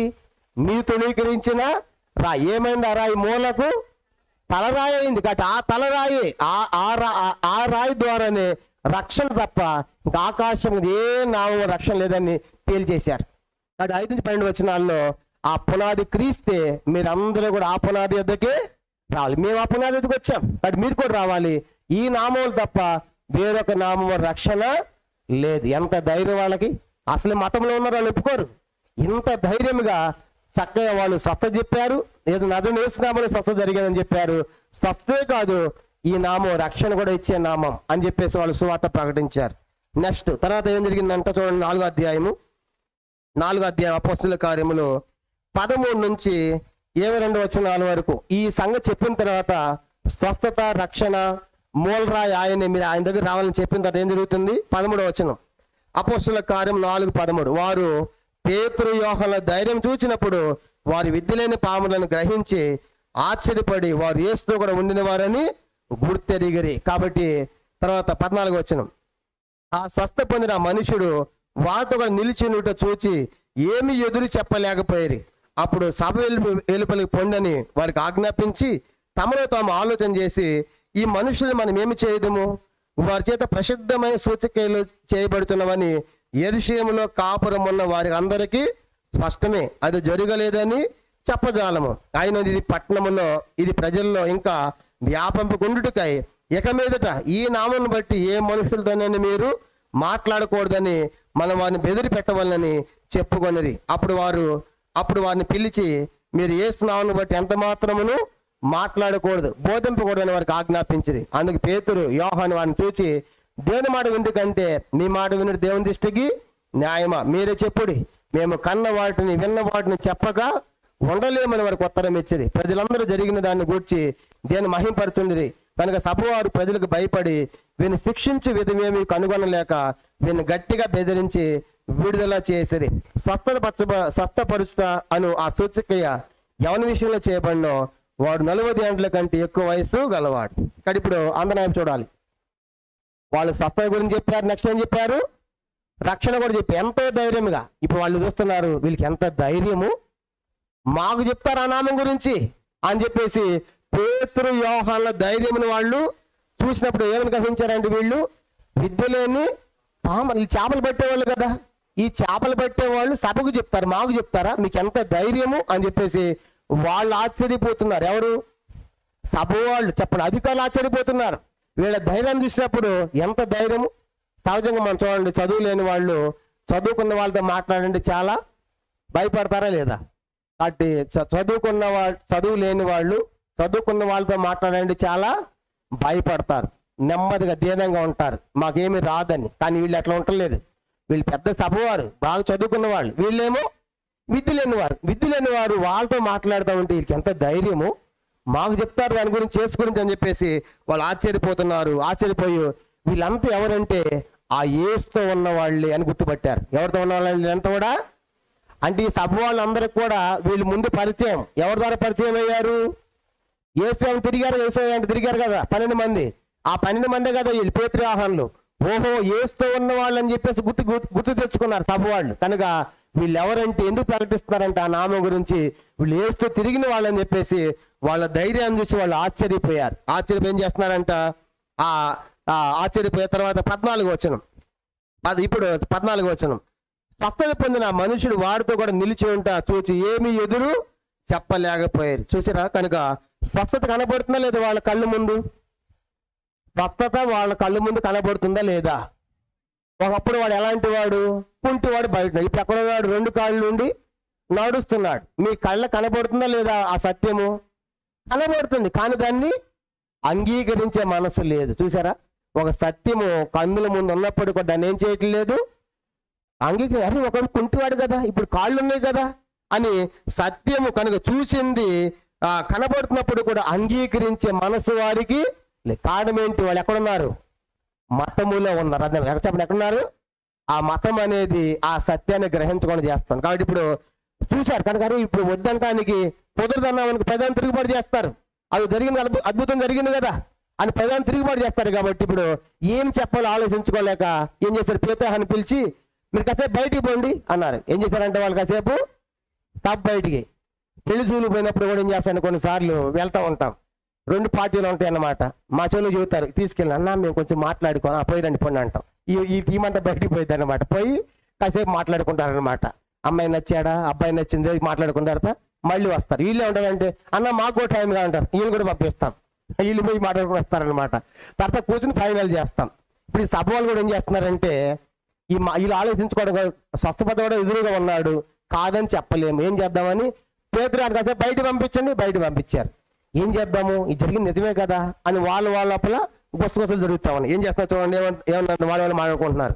ఏమైనా మాట్లాడుకుంటున్నారంటే వాళ్ళని బయటకు పంపించి 15వ వచనం 15వ వచనం అప్పుడు సభ వెలుగు పొందిన వారికి ఆజ్ఞాపించి తమలో తాము మాట్లాడుకుంటున్నారు. 16 ఈ మనుషులు ఏం చేద్దాం, వీళ్ళ ద్వారా ప్రసిద్ధమైన సూచికలు జరుగుతున్నాయి, యేసులో కాపున వారందరూ చూస్తూ ఉన్నారు, ఇది జరగలేదని మనము చెప్పజాలము. తర్వాత అయినా ఇది ప్రజలు ఇంకా ప్రసిద్ధి చేయకుండా వ్యాపించకుండా ఉండాలంటే ఈ నామాన్ని బట్టి మీరేం చేయకూడదు, మాట్లాడకూడదు అని బెదిరి పెడదాం అని చెప్పేసి అప్పుడు వాడిని పిలిచి మీరు ఏ స్థానం బట్టి ఎంత మాత్రం కూడా బోధించకూడదు అని చెప్పేసి ఆజ్ఞాపించారు. ఇప్పుడు ఏం చేసింది, బయటికి వెళ్ళినటువంటి వాడిని మళ్ళీ పిలిచారు. ఈ లోపు ఏమైనా వాడుకున్నారు, ఇది జరగలేదని చెప్పజాలము, జరిగిందిగా మరి ఏం చేద్దాం, ఒకటి చేద్దాం, ఇప్పుడు చేశారు, ఇక మీద ఏం చేయకూడదు, ఈ నామాన్ని బట్టి ఇంత ఆపేయండి, సువార్త ఇంతటితో ప్రకటించే దేశనామం గురించి విడిచిపెడతా అని చెప్పేసి దేశాన్ని పిలిచారు. పిలిచి మీరు ఈ నామాన్ని బట్టి భవిష్యత్తులో ఎక్కడ కూడా చెప్పకూడదు, వెళ్ళిపోండి అని చెప్తా ఉంటే వాళ్ళు అంటున్నారు మేము కన్నవాటిని, చదవండి 18వ వచనం, అందుకు పేతురు యోహాను వారిని చూసి మేము దేవుని మాట వింటుకంటే మీ మాట వింటే దేవుని దృష్టికి న్యాయం, మీరే చెప్పండి, కాబట్టి మేము మీ మాట వినాలా దేవుని మాట వినాలా అని చెప్పి అంటాడు. 20వ వచనం మేము కన్నవాటిని విన్న వాటిని చెప్పజాలగా ఉండలేమని వారికి ఉత్తరం ఇచ్చిరి. కాబట్టి డాడీ చెప్తున్నారు, కాబట్టి మేము చెప్తాం, మీ మాట వినాలా దేవుని మాట వినాలా, మీరు చెప్పండి ఏది న్యాయము, దేవుని మాట న్యాయం. కాబట్టి మేమైతే చూసామో, ఏదైతే విన్నామో, ఏది అనుభవించామో దాన్ని చెప్పకుండా మేము ఉండలేం. చూసారా, తేల్చేశారు సభకి. అంటే అర్థం ఏంటి, మేము సువార్త ప్రకటించేది. భక్తంగులు కూడా వాళ్ళ తల్లిదండ్రులు బొంబాయి పట్టణంలో ఆ ట్రైన్ దగ్గర అడిగారంట, సరే భక్సింగ్ నమ్ముకున్నావులే, హృదయంలో పెట్టుకో, బయటికి చెప్పొద్దులే, ఇంటికి పోదాం అన్నారంట భక్తంగులు తల్లిదండ్రులు. అప్పుడు భక్తంగులు ఏమన్నాడు, చదువుకున్నాం కదా పుస్తకాల్లో, మనం శ్వాస పీల్చుకున్న బ్రతకగలమా, అలాగూ యేసుని నేను చెప్పకుండా ఉండలేను, మీతో వచ్చేదని మానుకుంటాను కానీ నేను మాత్రము యేసుని విడిచి పెట్టలేను కనుక చెప్పి అప్పుడు భక్తంగులు తల్లిదండ్రులు చేశారంటే ఆ తలబాగా తీసి ఆయన కాళ్ళ దగ్గర పెట్టారంట. పంజాబీల్లో అంతకంటే తగ్గించుకునేది ఏమీ లేదంట. ఆయన భక్తంకులు ఏం చెప్పాడు చెప్పండి, శ్వాస పీల్చకుండా ఎలా మనిషి బతకలేడో నేను యేసు నుంచి చెప్పకుండా ఉండ, అంతేనా, అంతే, నీ దారి నీదేనా, నీ దారి నీది, వచ్చిపెట్టి వెళ్ళిపోయాడు. తల్లిని విడిచిపెట్టాడు కానీ యేసుని చెప్పకుండా ఆయన ఉండలేకపోయాడు. ఇప్పుడు ఇల్లు చేసిన ఇదే పని. కాబట్టి మేము చూసింది విన్నది కన్నది చెప్పకుండా ఉండలేం అని చెప్పిన తర్వాత ఏం చేశారు, చివరికి వీళ్ళు మొండేళ్ళగా ఉన్నారని చెప్పేసి అనుకుని ఏం చేశారని చూడండి, 4వ అధ్యాయము 21వ వచనం, 4:21 ప్రజలందరూ జరిగిన దాన్ని గూర్చి దేవుని మహిమపరచుండేది కనుక సభవారు, చూసారు సభవారు అంటే ఏ సభ, అన్హెడ్డిన సభవారు ప్రజలకు భయపడి వీరిని శిక్షించి విధమేమి కనుగొనలేక వీరిని గట్టిగా బెదిరించి విడుదల చేశారు. కాబట్టి శిక్షిద్దామంటే ఆ స్వస్థపడివాడు ఎదురుగా ఉన్నాడు, వీరిని శిక్షించి ప్రజలు ఏం చేస్తారు, ప్రజలు తిరుగుబాటు చేస్తారు. కాబట్టి శిక్షిద్దామంటే అవకాశం దొరకట్లేదు కాబట్టి గట్టిగా బెదిరించారు. పేతురు యోహాను రేపు మీరు చెప్పొద్దు అని గట్టిగా బెదిరించి వాళ్ళ చేతులు వాళ్ళు తుడిపిని పంపించేశారు. ఆ రీతిగా అపోస్తలులు ఇప్పుడు ఎక్కడికి వచ్చారు, చెరసాలలో నుంచి ఎక్కడికి వచ్చారు, విడుదలకు వచ్చారు, బయటకు వచ్చారు. కాబట్టి చెరసాలలో నుంచి విడుదల పొందారు. కాబట్టి ఇప్పుడు ఈ యొక్క 13 నుంచి 21 వచనాలు మనకేం జ్ఞాపకం చేయబడుతుందంటే అపోస్తలుల ధైర్యం.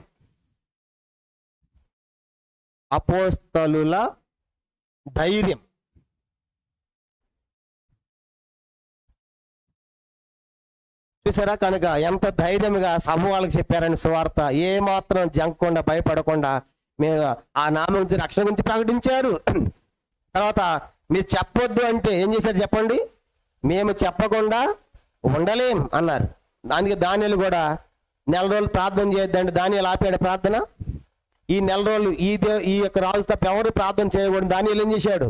అయినా సరే అనుదిన ముమ్మారు తన ప్రార్థన తన దేవునికి చేస్తూనే వచ్చాడు. ఆ రీతికి వీళ్ళు అన్నారు ధైర్యంగా, కనుక విద్య లేని వాళ్ళే కానీ పామర్లే కానీ మేము దాన్ని చెప్పకుండా ఉండలేమని చెప్పారు. కానీ సభను ఎదిరించారు, కానీ సభకి ఏమన్నా భయపడ్డారా? ఏమీ భయపడలే. కాబట్టి వాళ్ళే భజన పడి ఏం చేద్దాం ఆలోచన చేసి వాళ్ళకి ఏం దొరకలే అవకాశం శిక్షిద్దామంటే. ప్రజలు చూస్తూ ఉన్నారు, అద్భుతం జరిగి ఉంది, కుంటి వాళ్ళు లేచి కాలుతో ఉన్నారు. కాబట్టి ఏం చేయలేక బెదిరించి పంపించేశారు. కాబట్టి ఈ 5-13 వచనాల్లో అపోస్తలుల ధైర్యం మనం చూస్తాం. పరిశుద్ధాత్మ నింపబడినప్పుడు మనం ఏమి భయపడాల్సిన పని లేదు. అందుకే ఏమి చింతించాల్సిన అవసరము లేదు. ఏం చెప్పాలో ఆయనే పలికిస్తాడు. కనుక అందుకే ఆత్మ నింపుదల చాలా ప్రాముఖ్యమైనది. కాబట్టి ఇది ఎన్నో భాగము, 4వ భాగం అయిపోయింది. నెక్స్ట్ 5వ భాగానికి వద్దాం. ఇప్పుడు వాళ్ళు కావుల నుంచి ఎక్కడ వచ్చారు చెప్పండి? చెరసాల నుంచి బయటికి వచ్చారు. చూడండి 23వ వచనం. 23 వారు విడుదల నుండి, ఎక్కడి నుంచి విడుదల నొందారు? 2వ వచనంలో బలాత్కారంగా పట్టుకుని కావల్లో పెట్టారు 3వ వచనంలో. కాబట్టి ఇప్పుడు ఆ కావల్లో నుంచి సభ ముందుకు వెళ్ళి సభతో మాట్లాడి ఏమైపోయారంటే వాళ్ళు విడుదల పొందారు. విడుదల నుండి తమ స్వజనుల యొద్దకు వచ్చి ప్రధాన యాజకులను పెద్దలను తమతో చెప్పిన మాటలన్నిటిని వారికి తెలిపిరి. వారు విని ఏక మనస్సుతో దేవునికి ఇట్లా బిగ్గరగా మొరపెట్టి, నాదా నీవు ఆకాశమును భూమిని సముద్రమును వాటిలోని సమస్తమును కలుగజేసిన వాడు, అన్ని జనులు ఎలా అల్లరి చేసిరి, ప్రజలందుకు వ్యర్థమైన ఆలోచన పెట్టుకొనిరి, ప్రభు మీదను ఆయన క్రీస్తు మీదను భూరాజులు లేచిరి, అధికారులు ఏకముగా కూడుకొని అని నీ పరిశుద్ధాత్మ ద్వారా మా తండ్రియు నీ సేవకుడైన దావీదు నోట పలికించితివి. కాబట్టి ఇప్పుడు వాళ్ళు విడుదల నొందిన తర్వాత వస్తూ ఉన్నారు. విడుదల నొంది వచ్చి ఏం చేశారంటే తమ స్వజనుల యొద్దకు, వీళ్ళు ఎంతమంది ఇప్పుడు ఇక్కడ ఉంది ఎంతమంది? పేతురు, యోహాన్. వీళ్ళు విడుదల తర్వాత మిగతా వాళ్ళ దగ్గరికి వెళ్ళారు. అయ్యమ్మకి ఇలా జరిగింది, మేము స్వాత ప్రకటిస్తూ ఉంటే కుంటివాడిని బాగు చేస్తే పట్టుకున్నారు, చెరసాలలో పెట్టారు.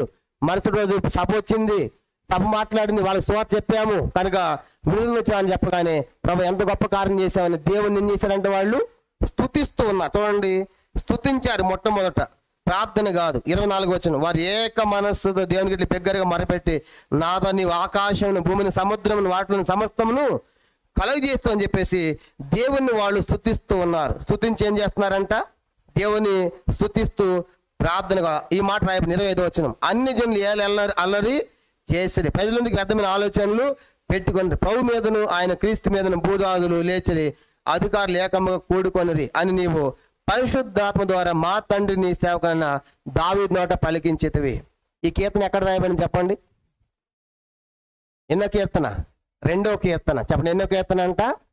ఆ కీర్తన మళ్ళీ ఎత్తి దేవుని స్తుతిస్తున్నారు. కాబట్టి అధికారులు రాజులందరూ ఏకమయ్యారు, కానీ నీకు వ్యతిరేకంగా నేను చేయలేపు, నువ్వు ఆకాశం భూమి కలిగేసావని చెప్పేసి దేవుని స్తుతించారు. ఆ 2వ కీర్తన బట్టి 27వ వచనం, ఏవి జరగవలనని నీ హస్తము నీ సంకల్పమును ముందు నిర్ణయించునో వాటన్నిటిని చేయుటకై నీవు అభిషేకించిన నీ పరిశుద్ధ సేవకుని యేసునకు విరోధముగా హేరోదును పొంతి పిలాతును అన్యజనులతోనూ ఇశ్రాయేలు ప్రజలందరితోనూ ఈ పట్టణము నిజముగా కూడుకొనిరి. ప్రభువా, ఈ సమయం ముందు వారి బెదిరింపులు చూచి రోగులను స్వస్థపరచుటకును నీ పరిశుద్ధ సేవకుని యేసు నామము ద్వారా సూచక్రియలను మహత్కార్యములను చేయుటకును నీ చేయి చాచి ఉండగా నీ దాసులు బహుధైర్యముగా నీ వాక్యను బోధించినట్లు అనుగ్రహించము.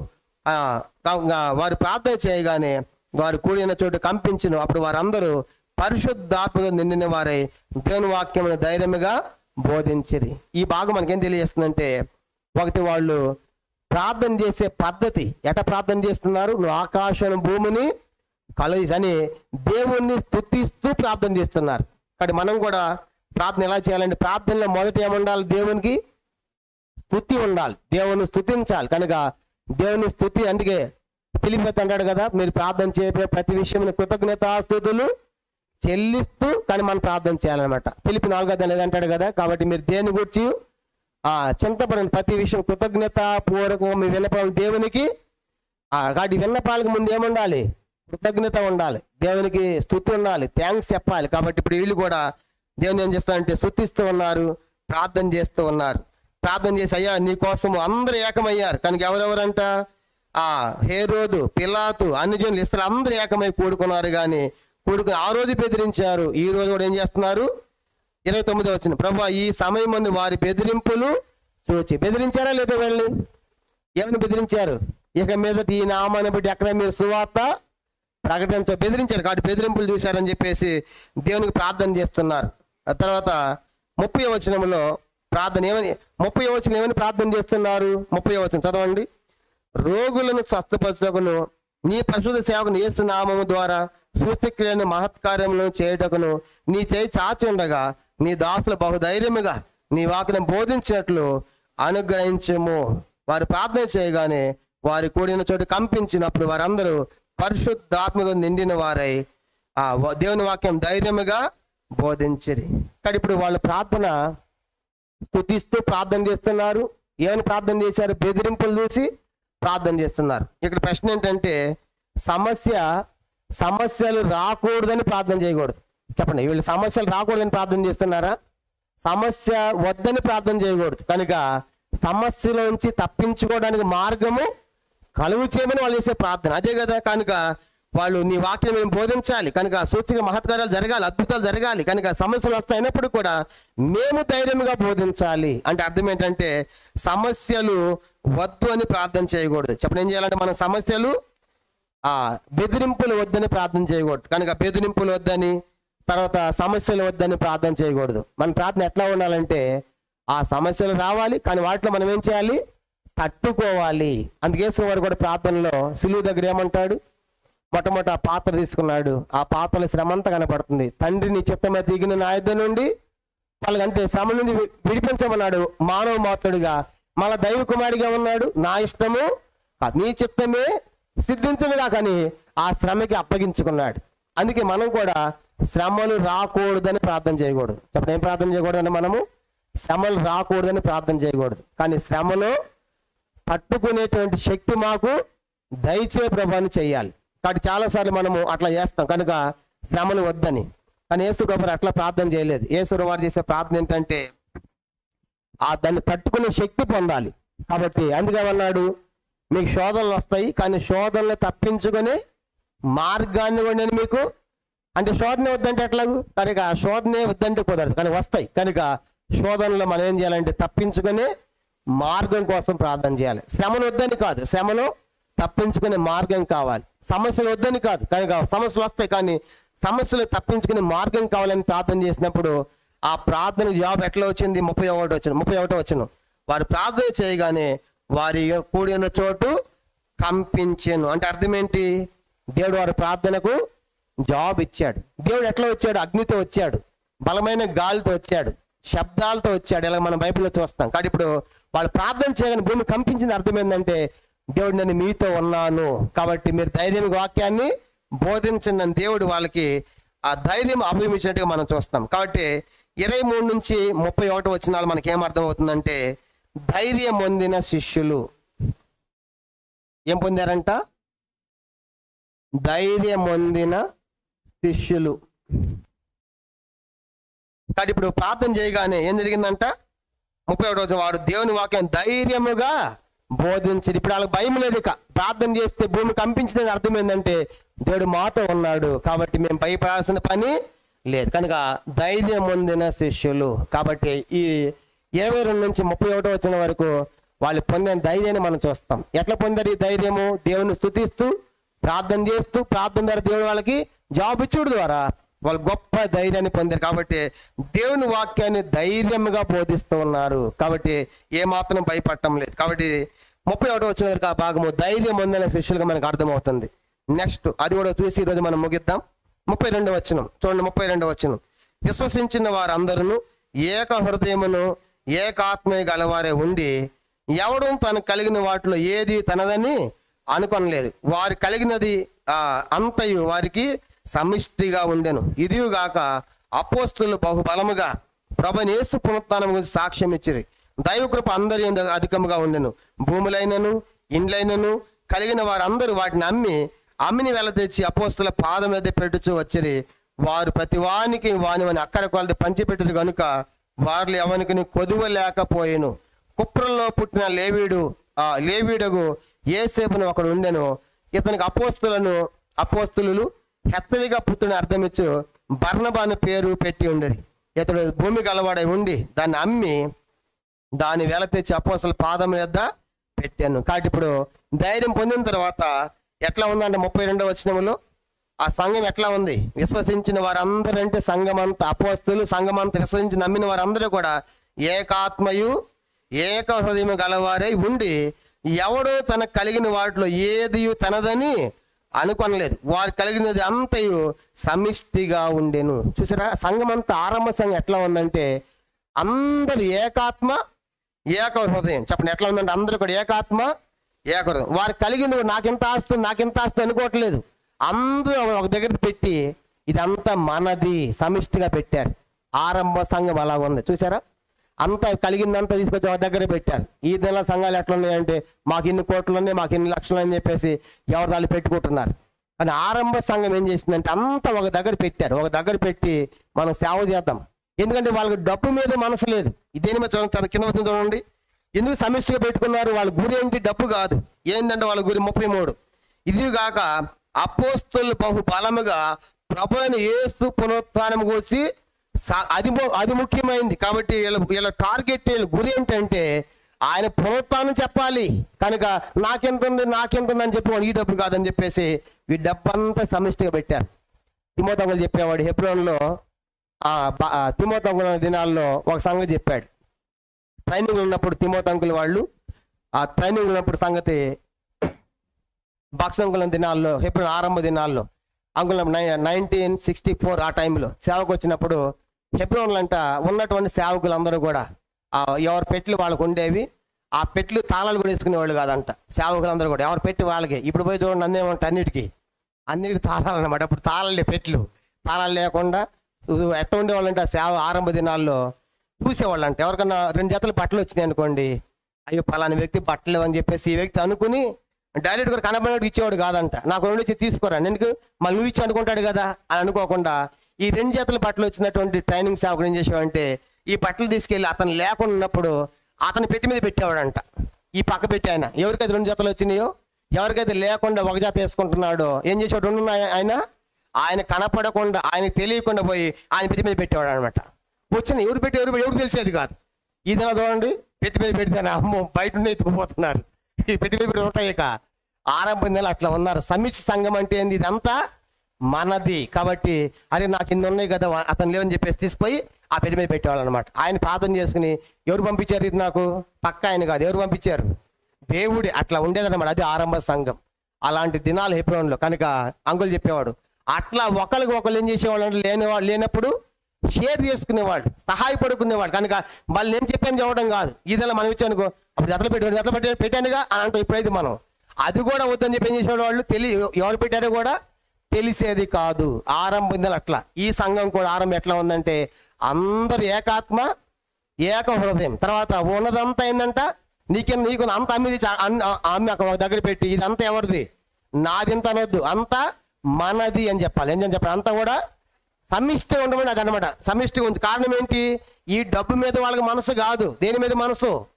యేసు యొక్క పునరుత్థానం మనము ప్రకటించాలి. అది కదా భక్సంకులు కూడా అదే కదా. భక్సంకులు అన్ని విడిచిపెట్టి ఎందుకు వచ్చాడు? అంత ఆస్తిపరుడు, అంత చదువుకున్న ఆయన డబ్బు సంపాదించుకోవాలన్నా కాదు. ఈరోజు ఉన్న స్థలాలన్నీ భక్సంకుల పేరు మీదే. కనుక సొసైటీ పేరు మీదే. భక్సంకులు దానికి పితామహుడు, అన్ని ఆయన పేరు మీదే.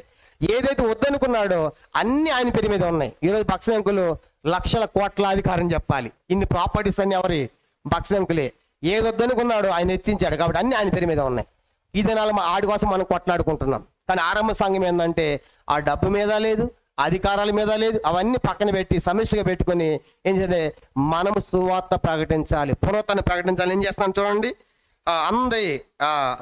33వ వచనం. ఇదిగాక అపోస్తులు బహు బలముగా ప్రభు అయిన యేసు పునరుత్థానం గురించి సాక్ష్యం ఇచ్చి దైవకృప అందరి అధికముగా వండాను. అంటే ఆ తర్వాత 34వ వచనం. భూములైనను ఇండ్లైనను కలిగిన వారందరూ వాటిని అమ్మిన వాటి వెల తెచ్చి అపోస్తల పాదముల యొద్ద పెట్టుచూ వచ్చిరి. వారు ప్రతి వానికి వాని అక్కన కొలది పంచిపెట్టరు కనుక వారిలో ఎవనికి కొదువ లేకపోయాను. కాబట్టి ఎవరెవరికైతే భూములు ఇండ్లు ఉన్నాయో అవన్నీ అమ్మేశారంట. చెప్పండి దేనికోసము? సువార్త ప్రకటించాలి, వీళ్ళకి ఏమి కొదువు లేకుండా ఉండాలని చెప్పేసి ఎవరికైతే ఉందో వాళ్ళు భూమి అమ్మేశారు, ఇల్లు అమ్మేశారు, తెచ్చిందంతా ఒక దగ్గర పెట్టి నీకు లేదా తీసుకో, నీకు లేదా తీసుకో అని చెప్పేసి అందరు పంచుకుని ఎవరికి ఏమి లేదంట, కొదువు లేదంట. అసలు బైబిల్ ప్రకారము ధర్మశాస్త్రంలో భూమి అమ్మకూడదు. చూడండి ఆ మాట కూడా మనం చూసామంటే 36వ వచనం కూడా 36వ వచనం. కుప్రాలో పుట్టిన లేవీడకు యోసేపు అని ఒకడు ఉండెను. ఇతనికి అపోస్తలుల్లో హెచ్చరిక పుత్రుడని అర్థమిచ్చు బర్నబాని పేరు పెట్టిండరు. ఇతడు భూమి గలవాడే ఉండి దాన్ని అమ్మి దాని వెల తెచ్చి అపోస్తల పాదముల యొద్ద పెట్టాను. కనుక చూడండి లేవియాకాండం 25వ అధ్యాయం. భూమి అమ్మకూడదు కనుక భూమి అమ్మకూడదు. లేవియాకాండం 25వ అధ్యాయము 23వ వచనం. లేవియాకాండం 25:23 చదువుతాం. లేవియాకాండము 25వ అధ్యాయము 23వ వచనం. లేవియాకాండం 25:23 చదవండి. భూమి శాశ్వత విక్రయము చేయకూడదు. ఆ భూమి నాదే, మీరు నా యొద్ద కాపురం ఉన్న పరదేశం చాలు. భూమిని ఏం చేయకూడదంట, అమ్మకూడదు. మరి ఇక్కడ అమ్ముతున్నారుగా అంటే అర్థం ఏంటి చెప్పండి? భూమి అమ్మకూడదు ధర్మశాస్త్రం ప్రకారం, ఇక్కడ అమ్ముతున్నారని అర్థం ఏంటి? సిలువ దగ్గర ధర్మశాస్త్రం ఏమైంది చెప్పండి? సిలువ దగ్గర ధర్మశాస్త్రం ఏమైంది? కొట్టివేయబడింది. కాబట్టి ఇంకా అమ్మొచ్చు. అప్పుడు ధర్మశాస్త్రం ప్రకారం అమ్మకూడదు. ధర్మశాస్త్రం ఏం చేశాడు? ఆయన నెరవే సిలువెక్కాడు, సమాధులకి తిరిగి లేచాడు కాబట్టి ధర్మశాస్త్రాన్ని సమాప్తి చేశాడు కాబట్టి అమ్మొచ్చు. కాదు ఇప్పుడు ఏం చేశాడంటే వాళ్ళ భూములు వాళ్ళ ఇండ్లన్నీ తీసుకొచ్చి అమ్మి ఒక దగ్గర పెడుతున్నారంటే విశ్వాసులు వాళ్ళ యొక్క విశ్వాసము క్రియల్లో చూపిస్తున్నారు. చెప్పండి ఏం చూపిస్తున్నారు? క్రియల్లో. ఇక్కడ విశ్వాసులు రేపు ఈ భూములు ఇల్లు అమ్మని అన్నారనుకోండి సువార్తకి, రెండోది ఒక్కరు ఉండరు. ఎందుకు? వామ్మో ఇల్లు భూములు అమ్మన్నారని చెప్పేసి మొత్తం మానేస్తారు. మన విశ్వాసం క్రియల్లో ఉండదు, మాటల్లోనే ఉంటుంది. ఇప్పుడు వాళ్ళ విశ్వాసం ఎక్కడుంది చెప్పండి? క్రియల్లో ఉంది. ఇల్లు అమ్మేమంటే అమ్ముతున్నారు, భూమిని అమ్ముతున్నారు. కానీ అపోస్తలు అట్లా చెప్తాను, అపోస్తలు ఎదిరించడం లేదు. కాబట్టి భూములు ఇండ్లు అమ్మటం అంటే నోటి మాటలతో చెప్తే చాలా ఈజీగా ఉంది. కానీ అమ్మితే ఎలా ఉంటుంది చూపించండి. ఒకసారి ఇల్లు అమ్మేసి ఇక్కడ పెట్టి మొత్తం భూమి అమ్మేసి తీసుకురా, ఎట్లా ఉంటుంది? అమ్మో మనకు చాలా కష్టం. అంటే మన విశ్వాసము క్రియల్లో లేదు. చెప్పండి ఏం లేదు మన విశ్వాసము. కనుక అందుకే యాకోబు పత్రిక 2వ అధ్యాయం చూడండి, పేతురు రాస్తూ అంటాడు విశ్వాసం అనేది క్రియల్లో ఉండాలి. ఆరంభ సంఘములో విశ్వాసం అనేది క్రియల్లో చూపిస్తున్నారు. యాకోబు పత్రిక 2వ అధ్యాయం 14వ వచనం నుండి నేను చదువుతున్నాను 18 దాకా చూడండి. యాకోబు పత్రిక 2వ అధ్యాయం 14 నుంచి. యాకోబు పత్రిక 2:14. నా సహోదరులారా, క్రియలు లేనప్పుడు ఎవడైనా తనకు విశ్వాసం కలదని చెప్పిన ఏం ప్రయోజనము? అట్టి విశ్వాసం అతన్ని రక్షింపగలదా? సహోదరుడైన దిగంబరులైనను ఆనాటికి భోజనం లేక ఉన్నప్పుడు మీలో ఎవడైనా శరీరమునకు కావలసిన వాటిని ఇయ్యక సమాధానం గెలుడి, చలి కాచుకొనుడి, తృప్తి పొందని చెప్పిన ఏమి ప్రయోజనము? అలాగే విశ్వాసం క్రియలు లేనిదైతే అది ఒంటిగా ఉండి మృతమైనదగును. అయితే ఒకటి నీకు విశ్వాసం ఉన్నది, నా క్రియలు ఉన్నవి. క్రియలు లేకుండా నీ విశ్వాసం నాకు కనపరచము, నేను నా క్రియల చేత నా విశ్వాసం కనబడుతుందని చెప్పును. కాబట్టి క్రియలేని విశ్వాసం ఏంటంట? మృతం. ఎవడో చలితో బాధపడుతున్నాడు ఒక వ్యక్తి, చలితో బాధపడితే ప్రార్థన చేసుకో, దేవుడు చలి లేకుండా చేస్తాడు అని చెప్తే, లేకుంటే ఏం దేవుడు పంపిస్తాడు బ్లాంకెట్ అని చెప్పామనుకోండి, అది ఏమైందట్టు ఒకటే మృతమైన విశ్వాసం. ఇలాంటి మాటలు చాలా మంది చెప్తారు. నువ్వేం చేయాలి? క్రియ ఉంటే అయ్యో చలిగా ఉన్నాడు ఏం చేయాలి? ఒక బెడ్షీట్ తీసుకెళ్ళి ఇవ్వు అతనికి. అదేంటంట? క్రియతో కూడిన విశ్వాసం. కాబట్టి చాలాసార్లు మనకు విశ్వాసం ఉంటుంది కానీ ఆ విశ్వాసం దేంట్లో చూపించడం లేదు? క్రియల్లో. అంటే ఇతరుల విషయంలో భారం లేదు, ఇతర విషయంలో పట్టింపు లేదు దేవుని విషయంలో. కాబట్టి చదువుతాం కానీ చెప్తాం కానీ క్రియ దగ్గర రాగానే విశ్వాసం చేయాలని చాలా కష్టం. కాబట్టి ఇప్పుడు ఆరంభ సంఘం అట్లా లేరు. ఆరంభ సంఘము వాళ్ళ క్రియలు వాళ్ళ విశ్వాసం తగినట్టుగా ఏమన్నాయి? వాళ్ళ లోపల క్రియలు ఉన్నాయి. కాబట్టి ఇల్లు అమ్ముతారు, భూమి అమ్ముతున్నారు. అంటే అర్థం ఏంటంటే వాళ్ళు ప్రేమ కలిగిన సంఘంగా అర్థమవుతుంది. చెప్పండి ఏంటంటే ఆ సంఘము ప్రేమ. ప్రేమ ఏం చేస్తుంది? ఆలోచిస్తుంది. చెప్పండి ప్రేమ అంటే ఏం చేస్తాము? ఒక వ్యక్తి మీద ప్రేమ ఉందనుకోండి, ఆ వ్యక్తి గురించి ఆలోచిస్తాం, ఇతనికి ఎలా సహాయపడాలి, ఏం చేయాలని చెప్పేసి ఆలోచిస్తాం. నీకు విశ్వాసం ఉంటే నీ విశ్వాసాన్ని క్రియల్లో చూపించాలి. ఒక వ్యక్తి మీద ప్రేమ ఉంటే ఆ ప్రేమ ఏం చేస్తుందంటే ఆలోచింపజేస్తూ ఉంటుంది. కానీ ఫిలిప్పీ పత్రిక పౌలు ఏమని రాశాడు? 2వ అధ్యాయంలో అందరూ తమ సొంత కార్యములని చూసుకొనుతున్నారు కానీ యేసుక్రీస్తు కార్యములను 2వ అధ్యాయం ఫిలిప్పీ పత్రిక చదువుకుంటే బాగుంటుంది. కానీ ఆరంభ సంఘము వాళ్ళ కార్యాల ద్వారా ఆలోచించడం లేదు. ఫిలిప్పీ పత్రిక 2వ అధ్యాయం 4-5 వచనాలు. ఫిలిప్పీలకు రాసిన పత్రిక 2వ అధ్యాయము 4-5 వచనాలు. 2వ అధ్యాయం 4-5 వచనాలు. మీలో ప్రతి వాడును తన సొంత కార్యములను మాత్రమే కాక ఇతరుల కార్యములను కూడా చూడవలను. క్రీస్తు యేసు కలిగిన మనసు మీరును కలిగి ఉండడు. కాబట్టి మనం ఏం చేయాలంటే మన సొంత కార్యాలు మాత్రమే కాదంట, ఏం చేయాలంట? ఇతరుల కార్యాలు కూడా చూడాలి. కాబట్టి దేవునికి ఎంత ఇచ్చాడు, దేవునికి ఎంత సమృద్ధి ఇచ్చాడు. కాబట్టి ఇతరులు కూడా ఆలోచించు, కనుక వాళ్ళకు ఏమైనా సహాయం చేయాలి, కాబట్టి వాళ్ళ భార్యను కూడా భరించాలి అనే మనసు మనకు ఉండాలి. అది ఆరంభ సంఘానికి ఉంది. విశ్వాసం ఉంది కాబట్టి ఆ విశ్వాసం కీళ్ళు చూపిస్తున్నారు. వాళ్ళు ఎట్లా ఉన్నారంటే వాళ్ళ కార్యాలు కాదంటే, కనుక మన డబ్బంతా మన దగ్గర పెట్టుకుంటే మన కార్యాలు చేసుకుంటాం, మన కార్యక్రమాలు. కానీ వీళ్ళు ఏం చేస్తున్నారు? మన కార్యాలే కాదంటే ఏం చేయాలంటే ఇతర కార్యాలు కూడా. 21 వచనం 2:21 అందరూ తమ సొంత కార్యములు చూసుకొనిస్తున్నారు కానీ యేసుక్రీస్తు కార్యములను చూడరు. కాబట్టి ఇప్పుడు ఈ సంఘస్థులు ఎట్లా ఉన్నారంటే స్వచ్ఛందంగా ఎవరు కూడా వాళ్ళకి అమ్మి తెమ్మని చెప్పలేదు. అందరం వైపు చూడాలి. ఈ యొక్క ఆదిమ సంఘానికి అపోస్తలులు మీ భూములు ఇండ్లు అమ్మి తెమ్మని చెప్పలేదు. చెప్పారు వాళ్ళు ఏమన్నా? వాళ్ళు తమకు తాముగా స్వచ్ఛందంగా అమ్మి ముందుకు తీసుకొస్తున్నారు. అంటే అర్థం ఏంటంటే వాళ్ళ మధ్య ఏముంది? వాళ్ళ లోపల విశ్వాసం ఉంది, ప్రేమ ఉంది, ఐక్యత ఉంది. కాబట్టి ఈ డబ్బు మాకెందుకు, ఈ ఇల్లు మాకెందుకు, యేసు యొక్క పునరుత్థానము బూదిగంతాల వరకు కూడా వెళ్ళాలి. ఇది వాళ్ళ గురి అన్నమాట. ఇది వాళ్ళ గురి. కాబట్టి దానికోసము వాళ్ళు ఏమాత్రము ఆలోచించకుండా సంకోచించకుండా తమకు తామే స్వచ్ఛందంగా బాధ్యతలు తీసుకుంటున్నారు. వాళ్ళకు వాళ్ళే అమ్మి తీసుకొస్తున్నారు, వాళ్ళ దగ్గర కూడబెడుతున్నారు. ఇదంతా నాది అంటలా, మనది, సమిష్టిగా ఉంది. దేవుని యొక్క సేవ కోసం వినియోగిస్తున్నారు.